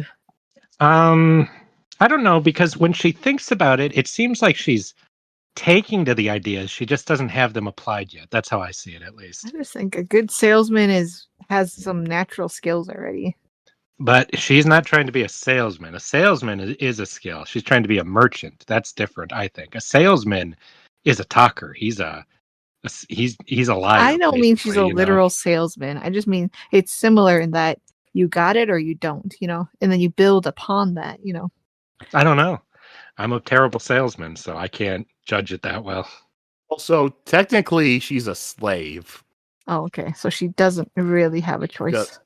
It's a weird sort of thing where technically she's Vistim's slave, but also an apprentice sort of thing. It sounds like a pretty efficient way to teach somebody, though. Like, oh, you have no choice but to learn. Yeah, I mean, but with how it is, are kind of supposed to be like. I don't know if it. Yeah, I don't know if it's something where she's just like, you know what, I don't want to be a merchant. If she'd be allowed to say that, and he's like, all right, you're free then. I'm sure that depends on the person who owns her. You know, I'm sure some would be like, maybe not you're free, maybe I'll sell you. You know. Yeah, kind of trade. Mm-hmm. But yeah, so Yeah, so Talik says that, tells her that they don't have the knowledge of the current economic situations on the mainland, so they can't know if they're being cheated in these trades. Therefore, they only trade with those they know and trust. That makes sense. And Risen says, "You trained in Thalina." And Talik confirms this. His parents sent him there as a child. Risen asks if his parents are the king and queen, and he corrects her to king and king's consort. And she tells him, Sheta, that adds credence to your thing. Why even correct that? That's such, This guy is at least doing that. Because you could just interpret the word queen as king's consort and then use it for even males, but they choose not to specifically. So I always think the writing just didn't think of that as a cheap answer, so I will take that one as the answer.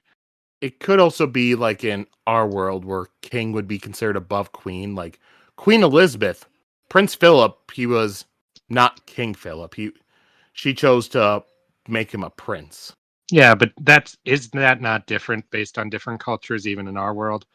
I assume that I don't know a lot about it, but I feel that it's probably different in different ones because that's the thing. We're all using different words to mean king and queen in these different cultures, but we have like a consensus of the basic of what it means, Mm-hmm. Even though we use the words a bit differently from each other. It could be. Admittedly, the only one I really kind of haven't knowledge of is the English or the British throne.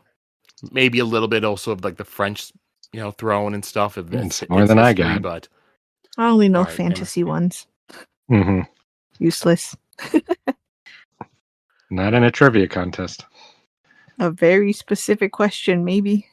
Yeah, so Risen tells them, you could just call her a queen. And he responds, all right, trade is off. And he tells her... This is what I mean. Why would you say what I'm saying? She has no instincts for this. It's fascinating. And actually, it's interesting because we have no idea if she has good merchant instincts, but it's been consistent that she has prejudice against different cultures she meets as being weird, So it's fascinating that that's the downfall here. Yep, and he tells her that if her master recovers, then he can come and meet next year and trade. And Risen tells him that if he respects Vistim, then to trade with her. Talik responds that if I did that, I'd be taking advantage of Vistim in his weakened state. And Risen says, well, you'd trade with me if you respected me. And he says, that would take years. And then the king speaks to Talik in, the Reshi language. And Talik tells Risen that she has impressed the king and the king will hear arguments. And Risen asks if how Vistim earned her trust was through years with his own Babsk. Talik says yes, and Risen tells him, you just said that. You did not interpret the king's words. So then the king says something, and then he translates it, and he says that Vistim had slain a Korakot with some of their hunters. And Talik tells Risen that her Babsk will recover, and she thinks in her mind, no, he won't. He's dying. This might be his final trade. And she tells him that her Babsk trust her, and the king trusts Vistim. So why can't they trust his judgment? The king says that Risen makes a valid point. She has already paid Vistim his respect by speaking with Risen. The king tells Risen to return below and tell Vistim that she proceeded far enough to be able to speak with the king.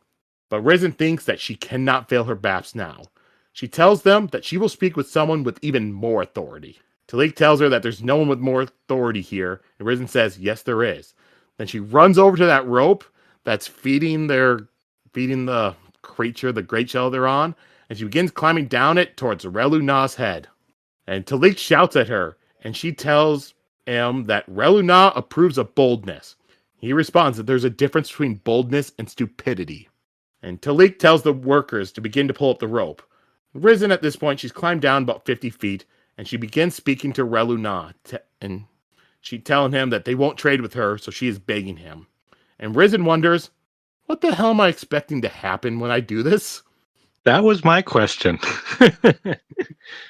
Yeah, she got desperate, did a stupid plan without really thinking what the hell was going to happen.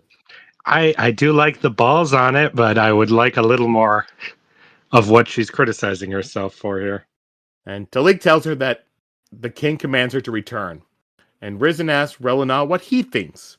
And then the creature bites the food that's in the rope and it winds up pulling the rope tight, and Risen is slapped against the side of its head. And then the rope snaps, and Risen begins to fall. And for a second, she sees herself in the creature's eye as she falls past it. And she crashes into the water, hard as stone. A little bit later, we had another death from her perspective there. I was sure she was just dead. Experience ended. Quite a way to end a 2-book character. Just she does something stupid and dies. That's too realistic. So a little bit later, Risen begins to wake up, and she can hear Talik speaking with Vistim. Vistim tells Talik he was supposed to train her, not drop her off a cliff. And Risen opens her eyes and says that she lives. Vistim tells her that the spren cushioned her fall and allowed her to live. Risen explains to him that she needed to prove courage, and she had to do something brave. And Vistim says this was his fault. Risen realizes that Vistim was Talik's Bask. The two of them had set this up so that way she could have a controlled environment to train in. The trade was never in danger, and Vistim was not as sick as he appeared. And Vistim says he was a fool. He thought this would be the perfect chance for Risen to have practice with real stakes, but then she fell off the island's head. And Risen cannot feel her legs, and she asks if she will walk again. Vistim tells her that he doesn't know, but he does tell her that she will trade again. And he says that her attempting to go over the king's head, it's the other islands have been clamoring to trade with them. She says that, well, at least she accomplished something. And Vistim responds that she did accomplish something, and Risen can feel a prickling on her arm. It's a creature that looks kind of like a Kremlin, but with wings. Vistim explains that this creature is one that was supposed to have died with Amia. They had come here to trade for the corpse of one. He had never seen a live one before, and this live one has been given to Risen. She asks, was it given to her by the Reshi? Vistim says the Reshi could never command one of the Larkin. This was given to her by the island itself. And that's the end of the chapter. And just so you kind of get an idea, here's a picture of what it looks like. Oh, it's just a little crab dragon. Oh, it's so cute. Aha. So everyone's getting a crab dragon or a little friend. And then they'll meet up at the end. I like that. This was the longest chapter of all the ones we did this week. Anything else from this chapter you want to go over? No. I'm good. Just that I think the theme of all these chapters is what I was saying in the beginning, which is basically just, how difficult it is to communicate between cultures with the weird zany, it's a giant turtle god, or we turn into crab people, or all this stuff being the metaphor for, really strange social customs.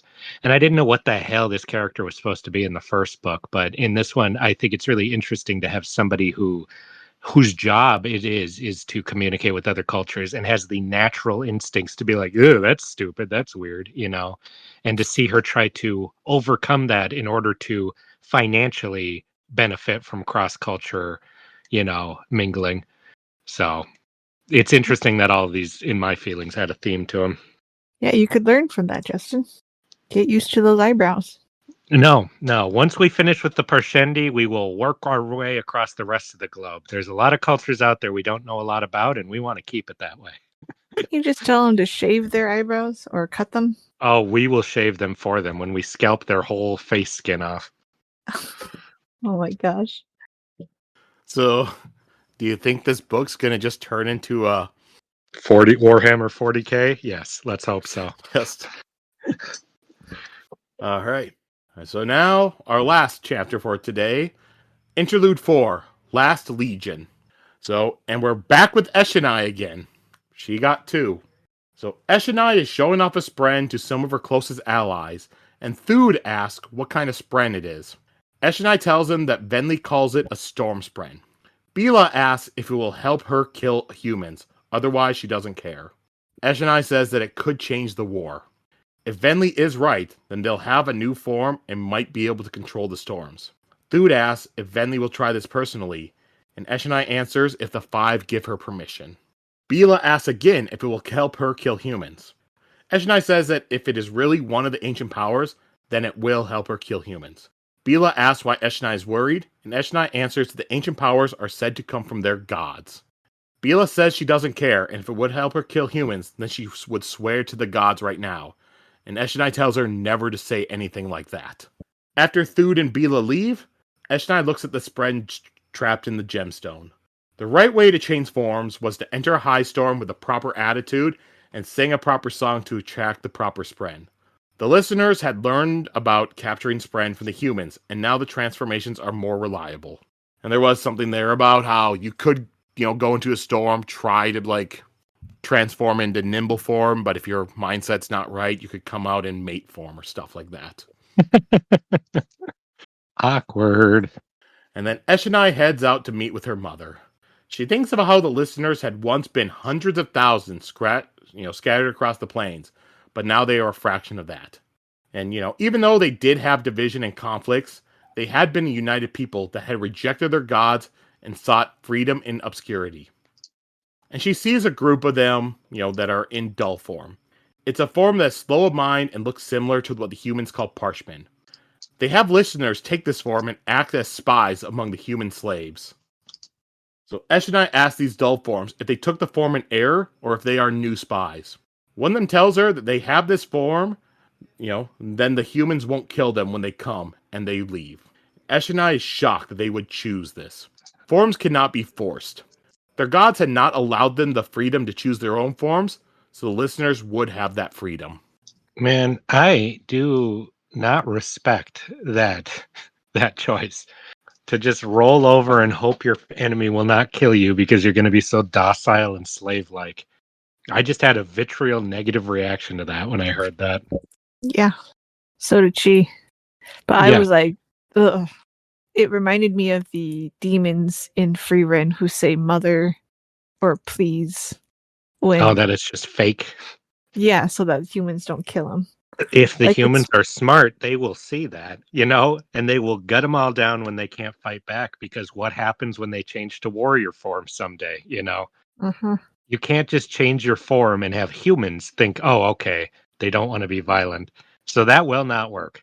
Yeah, we need to start that learn propaganda. about this form thing, that's when they will get rid of the Parshendi. I guarantee it, They'll just start cutting them down.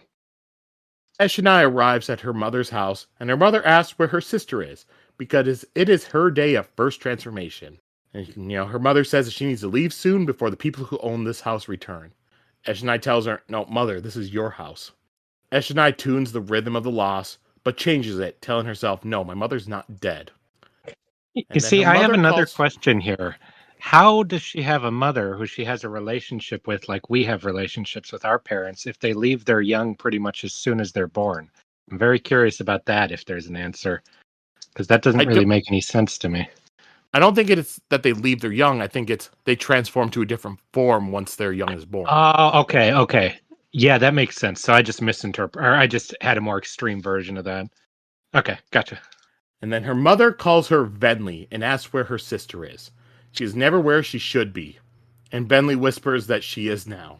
And Eshonai says that she thinks something terrible is going to happen and can't decide if that is less terrible than what is already happening. They had come to Narak for a war of attrition, and it has led to 6 years of steady losses. The alternative is dabbling in things they shouldn't, and it might bring the eyes of the unmade upon them. Eshonai asks why they left the dark home. Her mother says that it's an old song and not for a child like her. It's not even her day of first transformation. Eshonai says, I'm old enough, and her mother tells her the story. They had been sent to fight, and they had no freedom. The forms had been forced upon them. Forms of power, but also forms of obedience. The gods commanded, and they obeyed. Then there was a day that they fled. They took dull form, and it was crippling, but it also brought them freedom. They risked forgetting everything, so they made songs in order to remember. And her mother begins singing, and Eshonai thinks that the old songs leave out so much. They hadn't known how to transform into anything besides dull form and mate form, but how did they know that other forms were possible? Had the facts of the songs been changed over the years? She used to come here for answers, but not today. And her mother tells her that she found some of her things, in the house, and she should take them. So Eshonai goes in the house, looks, and she finds a pack, and it's filled with paper. They were her maps she made from the early days. She had spent days hiking and passing through forests and jungles. As a teenager, she had started leading expeditions and found new rivers, ruins, spren, and plants. Then she found the humans, so in a way, this was all her fault. She once had seen the world as fresh and exciting, but now she was slowly dying like her people. And then Eshonai leaves for her meeting with the Five. The listeners had made a decision centuries ago that had set them back to primitive times. Choosing to murder Gavilar Kholin was an affirmation of that decision. Eshonai had not been one of the leaders, but she had given counsel and was given a vote. They had hoped a long war would bore the Alethi, but then the Gemhearts changed everything, and they had underestimated Alethi greed. Eshonai arrives at the meeting with the Five. The Five, they're the leaders of the listeners, and they each have a different one of the 5 forms. Venli and Demid were also waiting there. Eshonai tells them that she's worried about this test and doesn't think they should proceed, which upsets Venli. Gavin, one of the 5, says it would be an amazing advancement and rediscovering the ancient powers. Eshonai says the forms are tied to the gods, and they would be inviting them to return. Venli says all forms in the past came from the gods, and Nimble form didn't bring the gods back. Eshonai says this is different. The ancient powers are dangerous. Another one of the 5, Abranai, says that men have them, and that Eshonai herself had brought them the report. Surge binding has returned to men, and the Spren again betray them. Davim adds that if Surge binding is back, then that might mean that their gods are returning anyways. Forms of power will help them. Eshonai responds that they don't know for certain that Surge binding has returned. It might have just been one of the honor blades. They did leave one in Alethkar that night. But Davin says they must do something. The soldiers are losing the war. Davin says they must be united and asks if Eshonai will insist on objecting. Eshonai says she will agree on the condition that she is the one that tries the new form first. Venli argues that it's her right, but Eshonai tells Venli that she is too valuable. Eshonai is simply a soldier. Davin tells Eshonai that she is her last shard bearer. She tells them, well, Thud has trained with my plate and blade, so I'll leave it there. If something happens, he can use them. Venli is irritating, saying that this is her discovery. And Abranai says that Venli's just too close to the project. If Eshonai's doing it, and if she notices that something is wrong, then she can halt the experiment. So the 5 agree to the plan. Don't trust her. A prideful scientist like this, who I think she's going to do something scary and bad later. Rush in and try to get this power for herself too, or something, and then turn into the mad, evil version. Come out not as a mate Spren, but as like a genocide Spren or something, or not Spren, form or something like that. Yeah, well, they talked about that kind of old or ancient form or something. Mm-hmm. Something that we wouldn't expect. I really think that her pride is going to wind up being a dangerous thing for everyone in this world. Yeah. As they leave, Venli tells her sister that she almost has cause to hate her. She's taking the glory. And she still harps on about it for so long, too. It's how many times the writer has her say that. Makes me think that you're really supposed to remember that about her. Yeah, even her sister's like, your ambition scares me. Mm-hmm. Yeah, that's never a good sign to hear in a story. Uh-huh. Eshonai tells her that the glory will be Venli's for discovering the new form. And Venli says she is lying right there through her teeth. Nobody remembers the astronauts or the scientists who got us to the moon. They all remember the name of the people who went there. So that's just a lie. Yeah. This is a lie as old as time. Mm-hmm. Yep. And the story as old as time. Like, a hubris, glory-seeking scientist tries the thing on themselves, and they turn into a lizard or super villain. Yeah. A lizard. I don't know if that was glory seeking, but yes, I think I agree. Or maybe Norman Osborn, like in the movie. Well, that wasn't that out of desperation in the movie. Yeah, but he also was like pride. He had pride in his company. They were going to shut it down. Mm-hmm. Yeah. Yeah, and in the comics, he was like in his room, like experimenting, then exploded in like an accident. Pride could be Dr. Octopus? Yeah, that's a good one. Yeah. Venli says that they called Eshonai wise, and she wonders if they forgot that Eshonai had gone off recklessly while Venli stayed at home and memorized songs. And Eshonai asks why Venli didn't tell her what she was studying. She loves Venli, but her ambition frightens her. And Venli's betrayed, and says that Eshonai doesn't trust her. Eshonai says that she will see what this form does. Venli tells her that she wants to be the first. It is done. She will show Eshonai the proper mindset for the form to work. And Eshonai thinks that in the meantime, while she's training, she will consider another way. If she could get the Alethi to listen to her and find Dalinar Kholin and sue for peace, then this would not be needed. And that's the end of our chapters for this week. Yeah, I found a lot of things creepy about this part. Just learning more about these people and stuff like that. The You on creepiest my one. side? Well, yeah, I don't know. No, not on your side, but And you're against us. I still think it's creepy and it'll be hard to swallow. Like, the creepy mother was the one that scared me. Like, Well, she had like Parshman Alzheimer's, right? yeah, but it was almost like that happens when you're old and like you're kind of like just an empty vessel, like, and you have this this form put on you, but you don't really have a brain to function it and stuff. So you're kind of like a robot, just Like doing old these. form, is that what you're saying? No, like you just wear one of the forms. Like she has the worker form on, and she just keeps gardening and stuff like that forever. You know, it's just like it's not powered by a person anymore. It's just an empty, like, body, an empty shell. Like, I like that reading of it. That's interesting.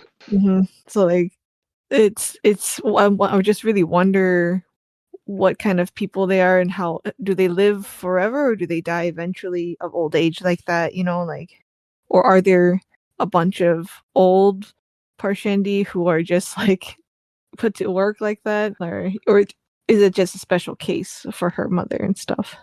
Yeah, I just also had a little chuckle when she's like, she had a few movements and so until before she had to go. I was like, I think like in those terms sometimes. Like, how many bathroom breaks do I need before we leave? In terms, yeah. Like, I probably have only 2 bathroom breaks before we have to go on this trip. All right. So I relate to them a little bit. You relate to them? In the way that means. you make up a little. Yeah, you know what your that own means. rules. Sheta. We are now enemies. Also, I think just picking your form is really fun too. I think Ugh. It'd be I think I would useful, just, that's for sure. yeah. Like, I got a big project. Time for work form. Yeah.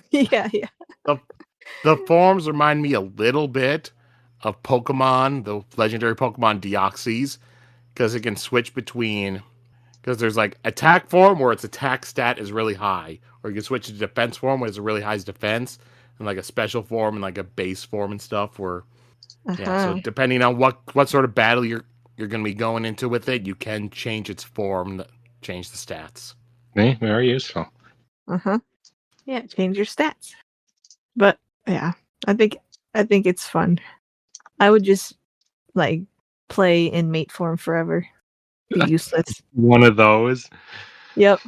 Party mode all times. YOLO. Yeah, YOLO. I'll just be in mate form. You know, the real saying should be YOLT. You only live twice. Yep. Oh. I don't like them. I empathize with them. I think they're alive, living, breathing people and all that, but I don't like them. That's just my feeling. I don't like people who sing out resentment instead of just like, being normal. That's my official opinion on the Parshman or Parshendi. If anything, they're more trustworthy than humans. At least they'll say what they mean. No, they won't. They'll say, I am resentful of you. It is done. We will go no further. And then they won't have a conversation about it because they think it's all said, and that will lead to her becoming a supervillain later on. Or she'll be like, okay, that's fine. And then she'll go and do it. I don't think so. Yeah, exactly. That's what's creepy. That's what I'm saying. I'm saying with humans, it's more assumed that people are holding things back and you'll need to dig them out. That's what I'm saying. There's more ways to be sneaky. No, it's assumed there's more ways, and we can pick up on social cues better than I think they can. Yeah, I'm sure their version of social cues is very different. Exactly. Yeah, I just don't like that they hate humans so much and have to even mess with humans. Like, can't you just live in the desert and just do your thing? Like, stop attacking and stuff. Exactly. So, if you just quietly lived there and played with your forms and stuff. Yes, the moral is separate but equal. That's what I'm hearing you say, Sheta. Sheta, you know they hate the humans because the humans are trying to genocide them. Yeah, Yeah, because they picked a fight and killed our king and Mhm. stuff. Yeah, you don't kill a human's king. That's one thing I can tell you about Right. humans. They Yeah. take kings You- a bit seriously. If you wanted to He was going to provoke bring a their gods human, back. yeah, and they Sounds didn't like know a good that. thing. No, you have to communicate that kind of thing, and What are these gods going to do? Smite the Parshendi? I think we may have the same goals, is what I'm saying. yeah. Well, that's the thing. Why does it have anything to do with us, to do with humans anyway? Their god, This is why we can't judge this and know until we know what Gavilar was planning. Once we know that, we can make some moral judgments on what happened.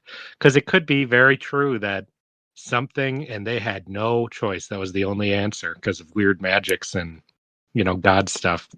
Until we know, we can't say.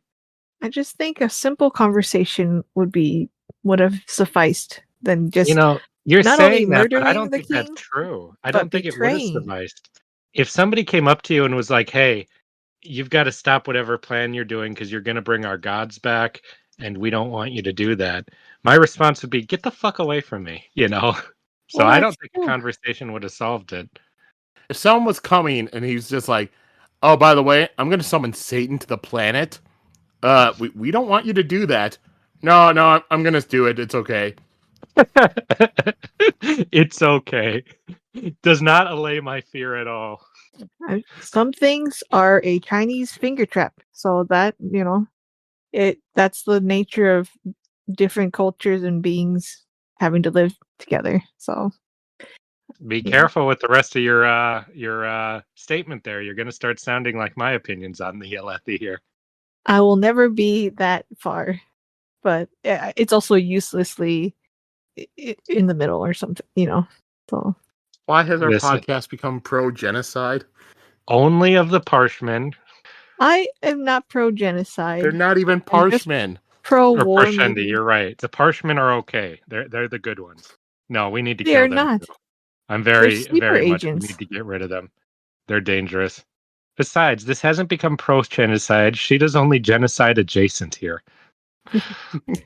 However, I do think that seeing all these other cultures, it is just going to be that the unite them thing is all these insanely different cultures that can barely communicate with each other against, these what the Parshendi call gods, which I think will be something a little different. That would be boring. That would be boring. What is boring about like 10 nations riding into war against an unstoppable god? That's badass. What are you talking about? It is, but it's also tedious. Well, that depends how it's written. If you've got to go watch a bunch of boring diplomacy, it's tedious.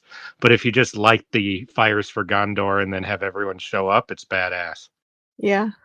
Well, Alethi people. What is it called? What is their country called? Alethkar. Wow, I know a name more than you. I'm impressed. Wow.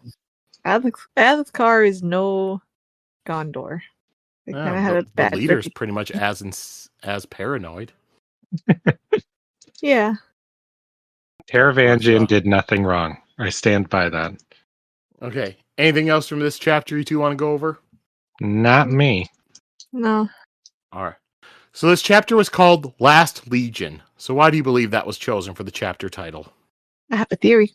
Do you have your guess first, though, Justin? Last Legion. This will be the last. I don't know. Unless there's something obvious, I don't know. Well, I think I'm not so sure of my theory anymore.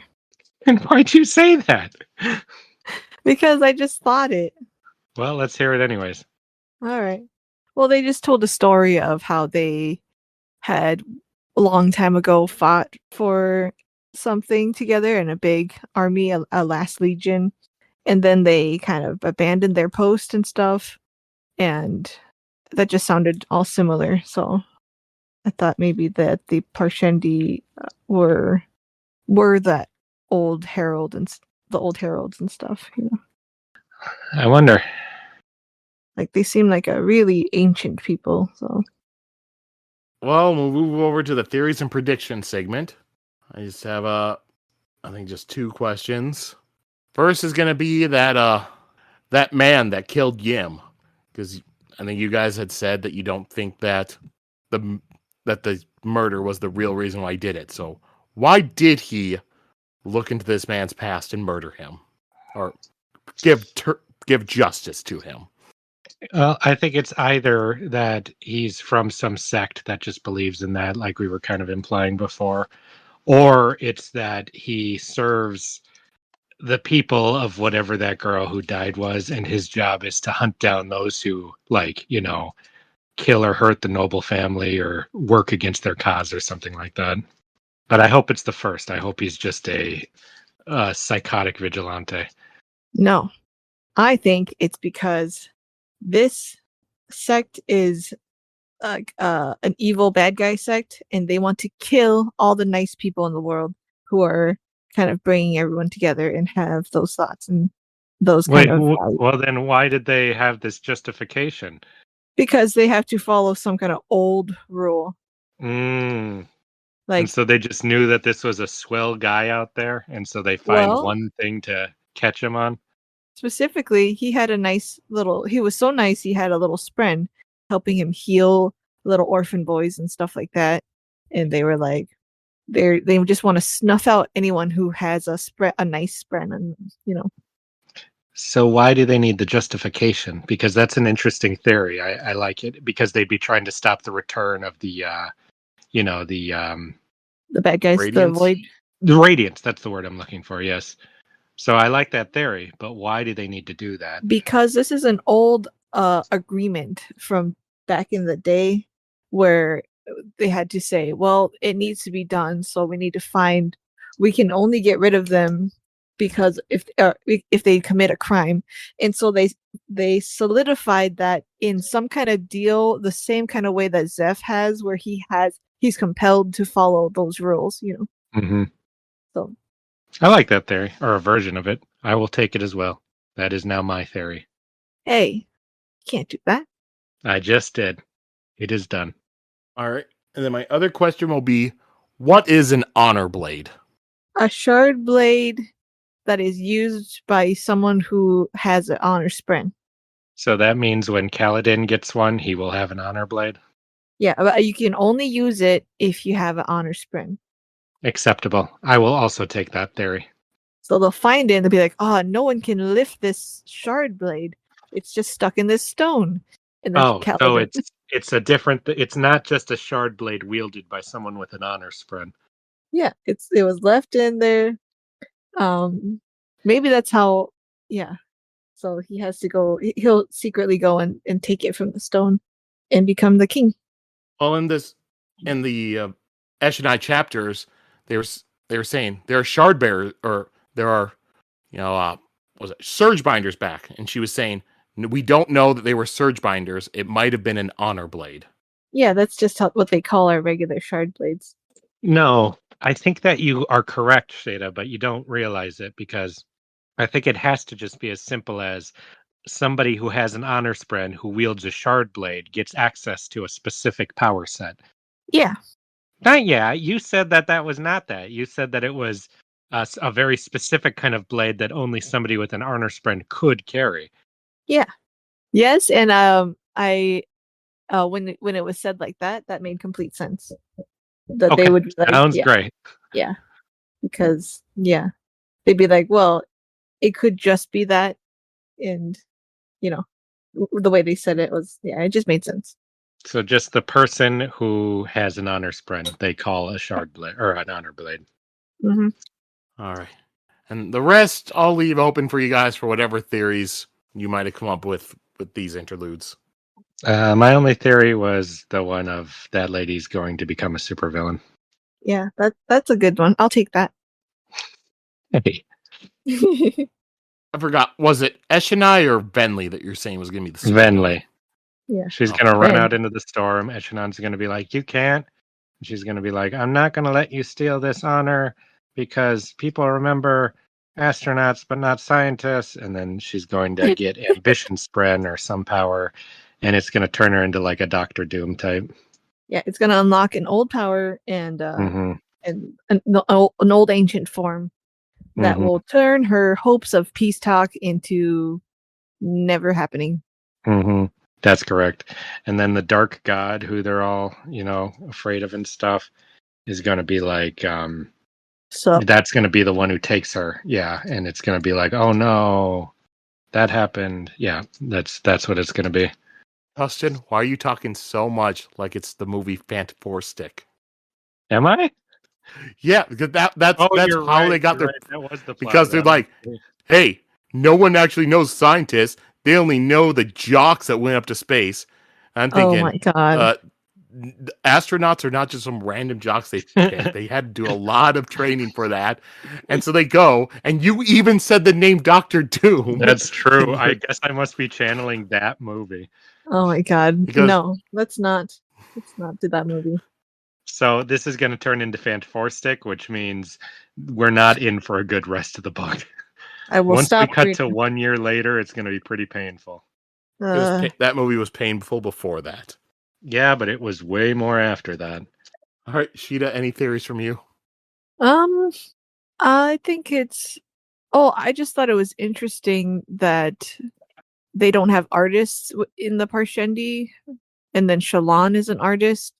I wonder if that's like why she's one of our heroes and stuff, and if that's something that is really valued, that she will become something that could beat them because of that. Maybe she'll discover a form or a power that they can't comprehend and become like our big fighter and stuff like that, since she has a sword and a mysterious power. So I think she will have later unlock that kind of creative form and be a strong ally.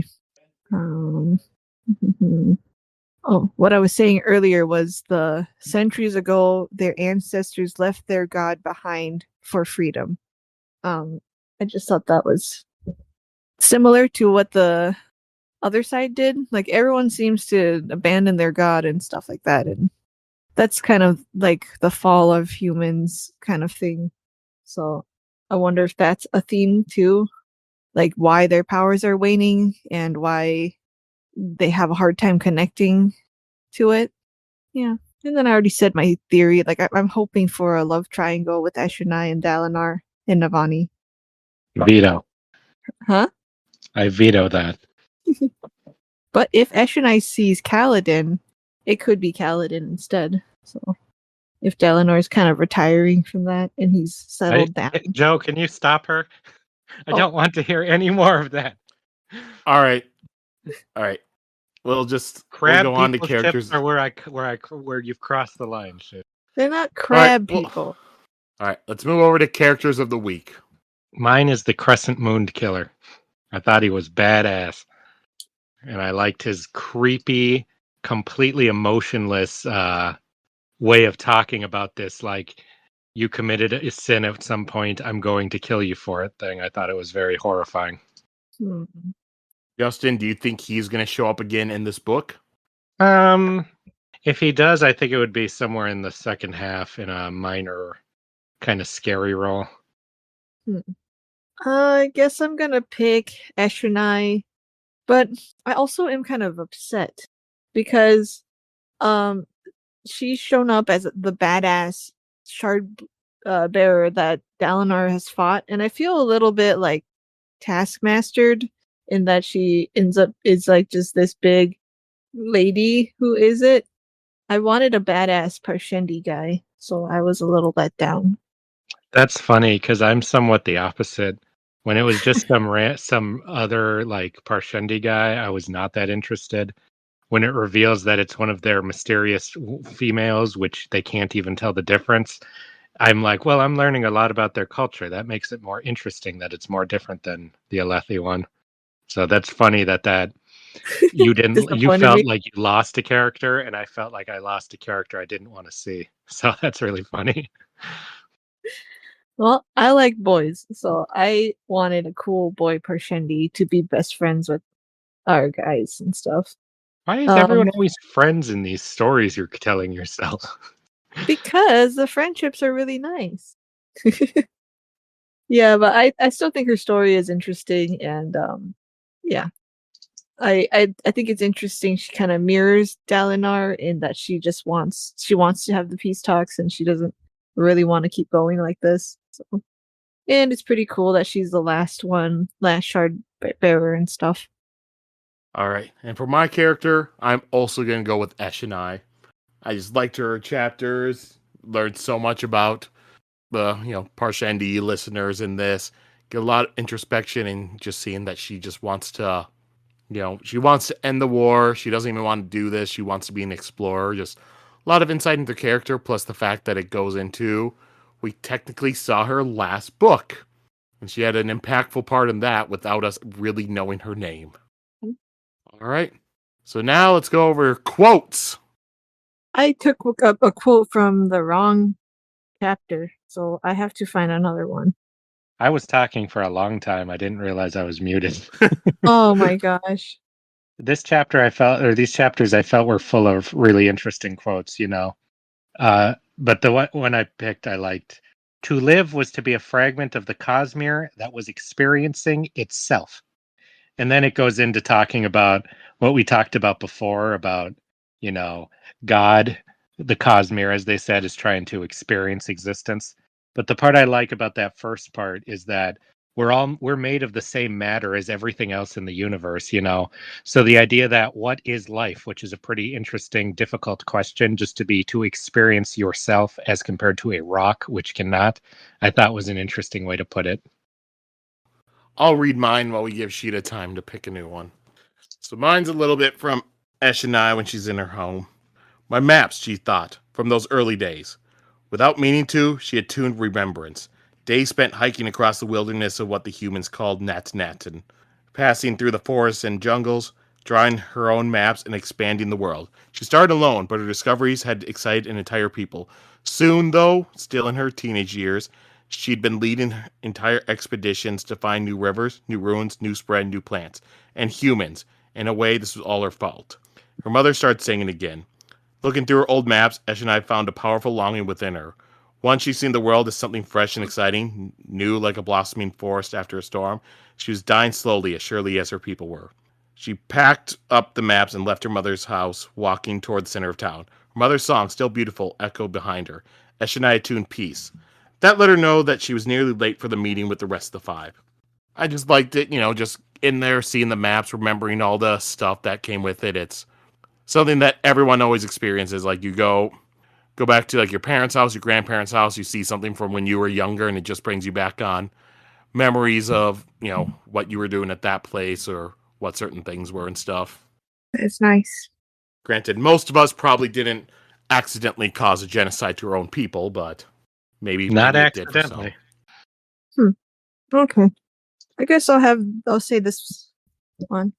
So this is Eshonai and her sister talking. Her sister has a table full of papers. Venli had invented the script herself. They'd learned that concept from the humans. Memorizing songs was good, but not perfect, even when you had the rhythms to guide you. Information stored on pages was more practical, especially for research.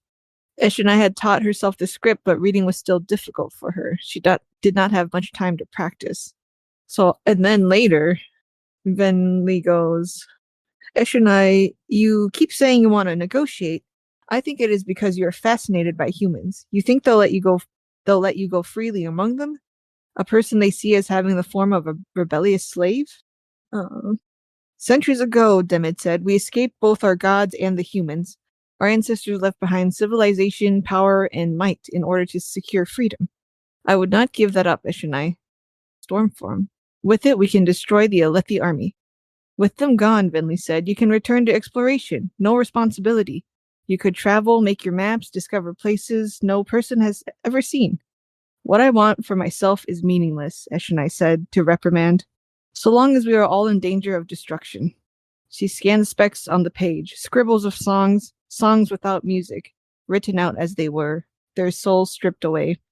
I just thought this was, I don't know, it revealed a lot with how her sister and they're going about this, like hating humans, but taking their way of writing and doing research to fight against them, and the pages having no soul and stuff like that. Like, it just all felt wrong, and like it's interesting. Like, I wonder if those are all kind of context clues for what's right to do in this and what's wrong to do.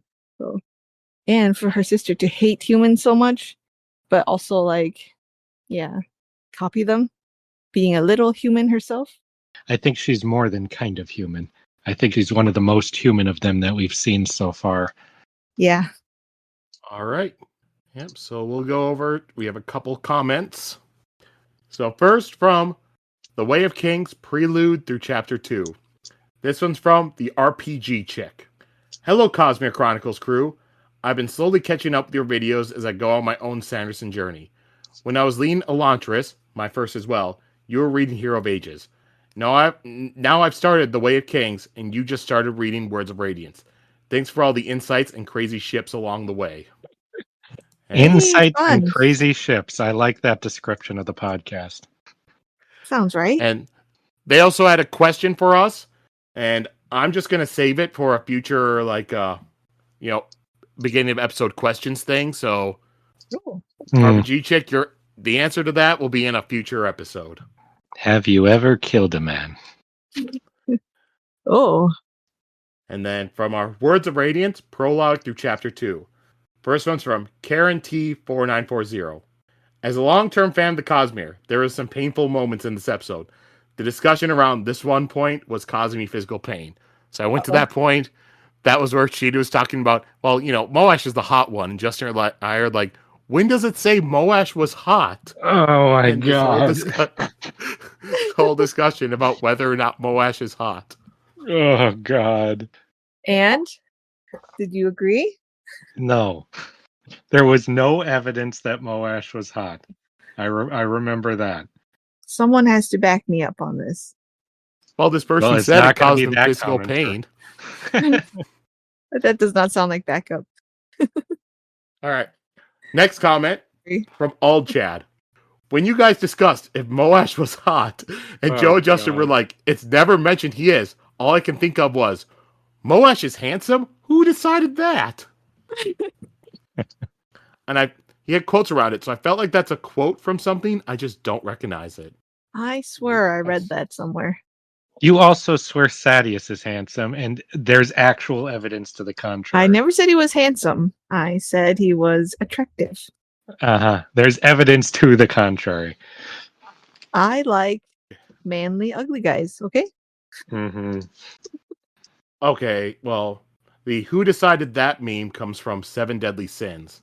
I've only read so if that's what you're quoting, I've only read the first volume of that manga, so I've not met that many characters yet. If you're not referencing Seven Deadly Sins, then I don't know the reference. All right. Next comment from Adel8. Oh, I got this one. The chapter was called Santhid because it is a very rare creature. The crew calls it Good Omen.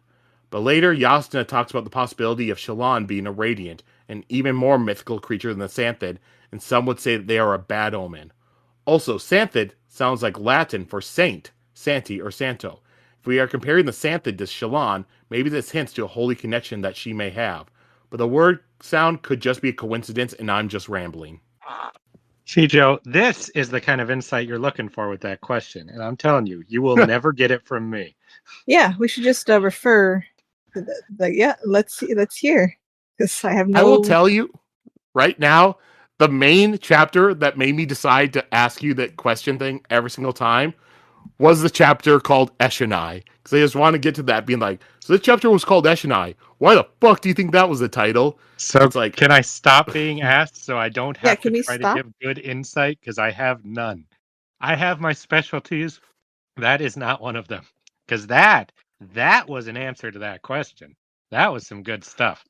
No, because you also said that you don't notice chapter titles at times. So I like to say it that way we can just kind of... I don't even notice them. I don't even remember these have chapter titles. Yeah. Let's just do the interesting titles and not every single title. That, especially the obvious ones that no, but that one was obvious, and you heard all that double meaning stuff, Also, it only I adds don't like a minute or two each chapter. It's not really like we do that much. I'm going to make you regret that. I'll figure out how. I will make you suffer those answers somehow. Plus, if I try to only ask you for certain ones, that's going to make you really be like, why did Joe ask me about only this one and not the other 5? Or if I ask for everyone, then I can hide it when there are ones that have pretty big meanings that show up that will become more clear later. All right. Next comment. This is from our Words of Radiance, chapters 3 through 6, from J. Ramirez, 34. I think Justin is the first person I've heard have a healthy distrust of Spren. We take for granted that they are normal in this world, but if some weird shape started following me, I would definitely not try to befriend it. 100%. Finally, somebody making some sense. You just have you don't believe in magic. Absolutely not, and I wouldn't trust it if I saw it. Yeah, and I probably would get killed by something thinking it was magic. So who's the stupid one now? All right. Next comment from Koval Petro 28. At this point, I think if Brandon Sanderson himself knocks on Sheta's door and says, Sadius ain't gay, she would be nope and closes the door. Oh I don't my know where God. you got this idea stuck in your head, man. I just got a feeling. Just got a feeling. Yeah. It's usually correct. And then Reader Warrior responded to this comment, adding in a little conversation. Then why did you write him gay? I didn't. Prove it. Points at himself, to the book, to his pen, to himself. Sheta, I still don't buy it. I like it. Well, I guess Sadius being gay can kind of go with Sheta when you go into the whole death of the author stuff. No, that shouldn't count because that's too far. All right, and then there's one from Deck Ha where they were just saying that they could not get over that one of you was so close, so insanely accurate to a theory, even though everything else in that theory was completely wrong. That was, yeah, there's been quite a bit recently, so I'm curious to know. Yeah. Write that one down. I want to know when the time comes. Yeah. Okay. All right, and then from Reader Warrior, 1, 2, 3, 4, 5, everyone in the car. So come on, let's ride. Happy 100th episode. Yay. Yay. All right, from chapter 3. Yee. Not only was Yasta talking to a small ebony figure, but remember, she was also haunted by similarly described person in the prologue. Yeah, so like how Shallan got hers, you know. Yeah. Ivory. As someone in Yasta's order, I love the representation, considering how little he ends up showing up. R.I.P. next chapter set. Yeah. If Shallan is bonding a lie, Spren, why did she need to speak a truth? That's the price. I don't think that I believe it's a lie, Sprint. I think that was you, so. Huh? No, they say it's a... Oh, do they? Yasta said they're cryptics. It's what humans would probably call a lie. Oh, yeah. No, I think it's a, I think I already talked about that. Wow, Justin. So you'll kill a Spren that you don't like, that don't look like you. Heck, Shallan showed us in the last book. They are humanoid. They just don't have a face. Oh, man, you're not going to like this episode then.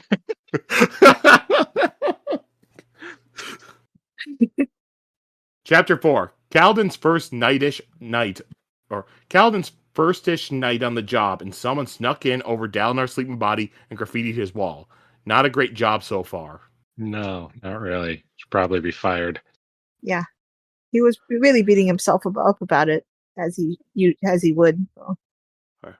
Knight Radiant is like a job title. Surge Binder is someone who can access the surges. It's like if Mistborn were recruited to a group called Metal Mercenaries. Not every Mistborn would be a Metal Merc, but every Metal Merc would be a Mistborn. Uh-huh. All right, got it. Chapter 5, it was one of your comments. Hoyd doesn't seem like the scholarly type. Thank you. And then a quote from Sheta. If we just knew what Sadius wanted. He wanted Dalinar to die and to have a blade. There's not much else. Sheta is right, gasp, about him representing the current Alethi ways, which are spoiled warmongers. I miss Sadius. I hope he gets his own chapter You soon. miss him. He was in the last fucking chapters. It's not like Yeah. he's been gone for books. Yeah, I want more. All right. To be fair to Elhokar, his dad was assassinated. It makes sense he'd be scared of that happening to him. Simba ran away from fear of Scar for how many years? And this is where Joe has to stop in and correct you. Simba was not running away from fear of Scar.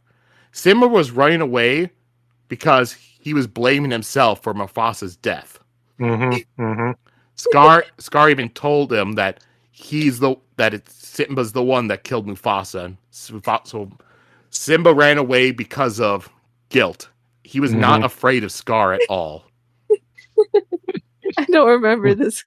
Simba ain't no little bitch. Lion King was my Disney movie as a kid. I remember it. And yeah. I remember that. Simba- I just remember the conversation that ended up being about Simba. Oh, just talk. Well, you guys, it's just him giving, saying that, being fair to Elhokar is, his dad was assassinated, so he's afraid of it happening to him. And his actions appeasing the High Princes, so they were happy to do whatever they wanted, makes sense for someone who doesn't want to make anyone unhappy enough to send an assassin at him. Yeah, okay, sure. I can empathize with him. He's still a fucking dumbass, and I think he shouldn't be king.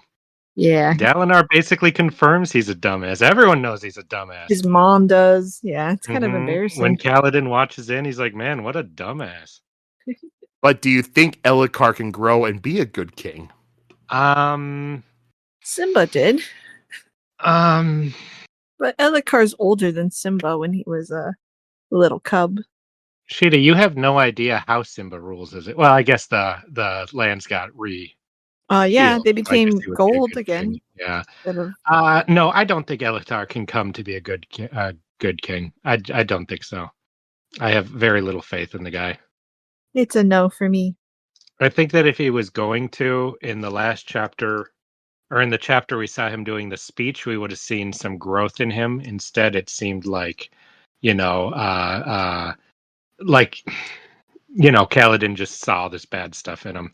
I just don't think he's strong enough, Like, he has a certain weakness in him. That's my opinion. We don't really know all too much about him, though, So maybe... he's a little bitch. Maybe it's all a front. No. Does the king have a shard blade? Yes. He does. Oh, yeah, he tried to draw it to fight his uncle, and he couldn't. Yeah. Wow. And Exactly. he used it a little bit in their fight against the Chasm Fiend. Mm-hmm. All right. Chapter 6. This chapter sure is illuminating. Why? Because one of Shallan's surges was illumination. Okay. Well, I'm out. Good day, folks. I'll see you next time. All right. If Shallan's two surges are soul casting, or transformation, and illumination, and we know Jasnah also has access to transformation, then what's her other surge? Coming back from the dead? Something that allows her to live is my guess. Not necessarily coming back from the dead, but maybe existing in another form in the, Spren world. Yeah. Force Ghost. But Yeah, I was which thinking... would fucking piss me off, so... You know how I was saying that Eshonai's mom was like an empty vessel that could just have a form in it? If you put Jasnah inside her mom, I'm going to be so mad. Sheta. Yeah. Don't you dare do this to me. And just goes into an empty Parshendi vessel. Oh, God. She She's could going to be some back. Parshendi, half-girl thing. No, thank you. Oh, Justin, God, no. Do you Biggest only care downgrade of about the Jasnah's century. looks? No, but that's one of the things. You just like her. Oh, you're just like, it's such a shame she lost her beautiful hot Looks, body. brain, and a cold, alienating, and unpersonable personality altogether. I see. Sheta, you got Zane. Justin can have Jasnah. Mm-hmm. Yeah, but I guess at least Zane got to kiss the girl he liked and have a whole romance. After he stabbed her. I thought that was very romantic. All right, continuing the comment. Calvin is the way? I don't know. The delay. I think I'm gonna guess it's like the Mandalorian. This is the way. Oh no. Okay, I see. Yes, he is. Lightweavers. So you think odium is corruption? You do know odium is a real word, right? Yep, I looked it up last time. Is it? Yeah. I forgot It what means it meant. I'll hatred. look it up again. Yeah, it was a very negative word. Oh yeah. Okay. Yep, odium means Mhm. hatred. Intense, widespread hatred or disgust, especially directed at someone as a result of their despicable actions. I see. I guess I think of odious. Yep, Odious. exactly. Yep. Yep. hmm And then for And my I would theory say that segment, is a form of corruption, personally. I mean, that's what the Sith believe, at least. Or the Jedi. Well, I don't won't look at remember. that. First thing I see, Reddit. What does odium mean in English? I'm like, well, I won't even look any further at that. Or on the Way of Kings Reddit. and I don't remember. Do you still believe the Almighty is the true God? I don't. No. Wait. Good. From this book, the guy who was talking to Dalinar. Yeah, because I believe he's there was as the much one- God as not ruin, the opposite of ruin. Preservation was God on that world. You know, I think he's a powerful entity and deity of this world. I don't think he is God, you know. I think God is beyond all of this. Well, and also Yasna did say that, in her study she found something called honor, which would become known as the Almighty in Vorinism. Mm-hmm. So you have that, you've heard of cultivation, you've heard odium. Yeah. All right, then for my theory segment, don't diss the tournament arc. Who does tournament arcs? I love tournament arcs. I don't know. I've read Dragon Ball multiple times, and there's, depending on what you consider the Cell Saga, there's 3 or 4 tournament arcs. I love the tournament arc 5. of Yu Yu Hakusho. That's my favorite arc in the whole story. Yep. That one was great. Mm-hmm. Dressrosa was kind of a tournament. I don't count that one as a tournament arc.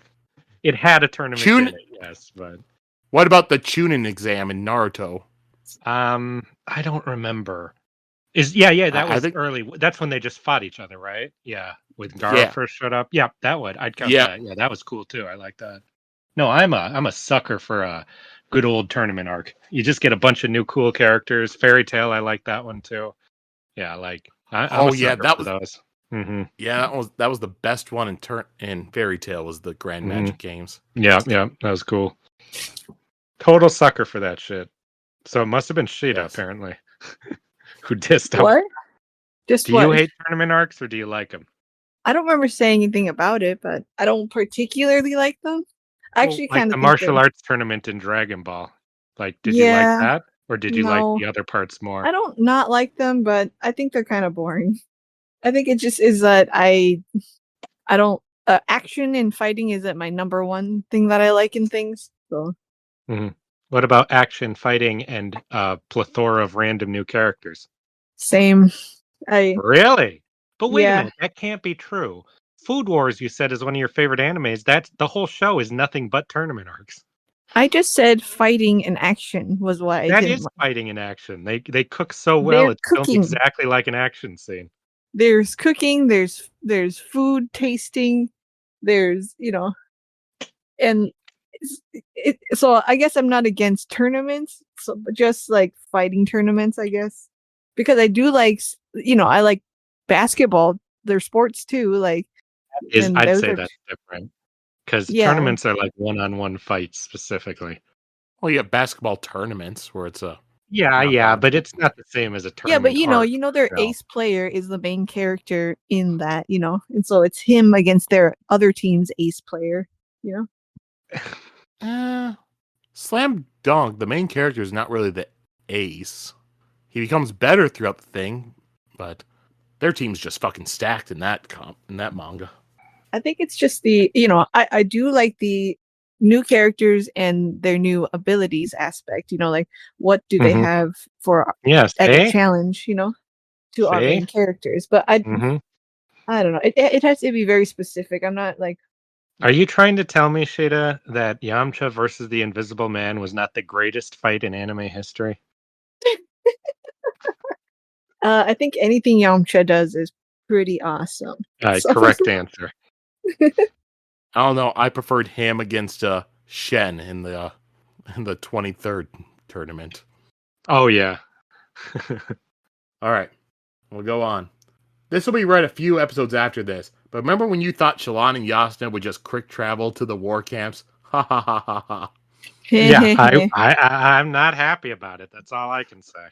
I'm so upset with that. I'm so unhappy that they never got there. You guys are probably laughing behind my back when I was so excited.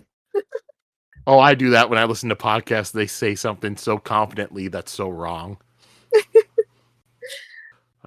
Seems a bit prejudiced to determine if Spren are good or evil, depending on what emotion draws them. Are trash collectors trashy people? Are undertakers all death lovers? Usually. Well, I agree. I don't remember saying that. Did you say that, Sheta? What was it? A question again? To think that a negative emotion spren is an evil spren. Negative's not evil. So Yeah, I wouldn't don't say think that. so either. Yeah. But No, so trash I'd is agree with trash. Just kidding. No, I don't think any emotion is good or evil. I think your Yeah. actions and how you react to emotions is what determines that. Yeah. All right. Yasna said/showed who her Spren is, and it wasn't an exhaustion Spren. It just came because Shallan saw an exhaustion Spren near her, and I think one of you guys were saying that was Yasna's Spren. Oh, that But was we saw her half a Spren joke. earlier in the chapter. All right. Wait, where did God Spren even come from? Yeah, God's friend. My head. It just kind of made sense that most things have one, and God is creator. So, yeah, Women can still use their safe hand. They just can't show it bare. that's very inconvenient when you're left-handed. You'd just be a raging just- slut then showing it off all the time. A Or glove. you just learn how to draw. Well, here's the thing. It's like they have like an entire sleeve that covers it. Like Yes. the Oh, high-class women don't wear gloves. Gloves show off the fingers. That's like too scandalous. That's too sexy. Yeah. Do you You just have you imagine ever sucking on those worn fingers. You couldn't help yourself. something with flowy sleeves? It is the most annoying thing in the world. I wore one to Renaissance Fair, and it was covered in barbecue sauce by the end of the day. Well, they're not eating barbecue stuff. You have to have a turkey leg, Justin. So it's just very inconvenient. You just need to learn how to. You just need to learn how to write with a blanket over your hand. Okay. Sorry for complaining. All right. Yep. So that's all the comments. So now let's look forward to next week. So let everyone know next week. 4th of July weekend. Well, we all have different plans and stuff during that weekend, so it's going to be a bit of a hassle, so we will not have a new episode that comes out next weekend. So it'll be break, and then episode comes out after that. So yeah, and we come back, we'll be starting part 2. So first, I will give you the POV characters for part 2. Shallan, Kaladin, Adolin, Sadeas. Woohoo! Adolin and Sadeas. Oh, I'm so spoiled. Boo. There's also no Dalinar. Uh-oh. He's died. And Adolin is taken. Yep, that's how the book goes. Last time we see him, welcome Amaran, my old friend. Next thing you start part 2, Kaladin was standing at Dalinar's funeral. Yep. All right. But yeah, and we will be reading chapters 13 through 17. So 5 chapters next week. Or not next week, the week after. Okay. Yep. So that's it for that, everyone. So read those chapters 13 through 17. We'll also find out if Justin and Sheta's predictions on who the POV character for chapter 14 is true. Ooh. Not looking good for either of you. I'm still holding out hope. Because Sheta's prediction was Dalinar, and he's not listed as a POV. Oh, well. And What do you mean doesn't look good? It's just no. It's just a no. We're both wrong. Justin's was a new character whose name is Spizzle. And I did not see Spizzle listed, unless Sadeas changes his name. Very well could be, or it could be one of those half chapters where another character gives some point of view as well. Would that count? Absolutely. I If still a wouldn't guy named count it. Spizzle just suddenly starts talking, we're counting that. What if Adolin's like, actually call me Spizzle. All my friends do. Like, what's that? That does not count. All right. Yeah. So everyone go read the chapters. And then after that, go and read a book that you will regret reading. I All don't want to. Yeah, my book I'm writing isn't out yet. How could they do that? Yeah. All right. So, yeah, that's it, everyone. Until next time, have fun, do that. Bye-bye. Bye.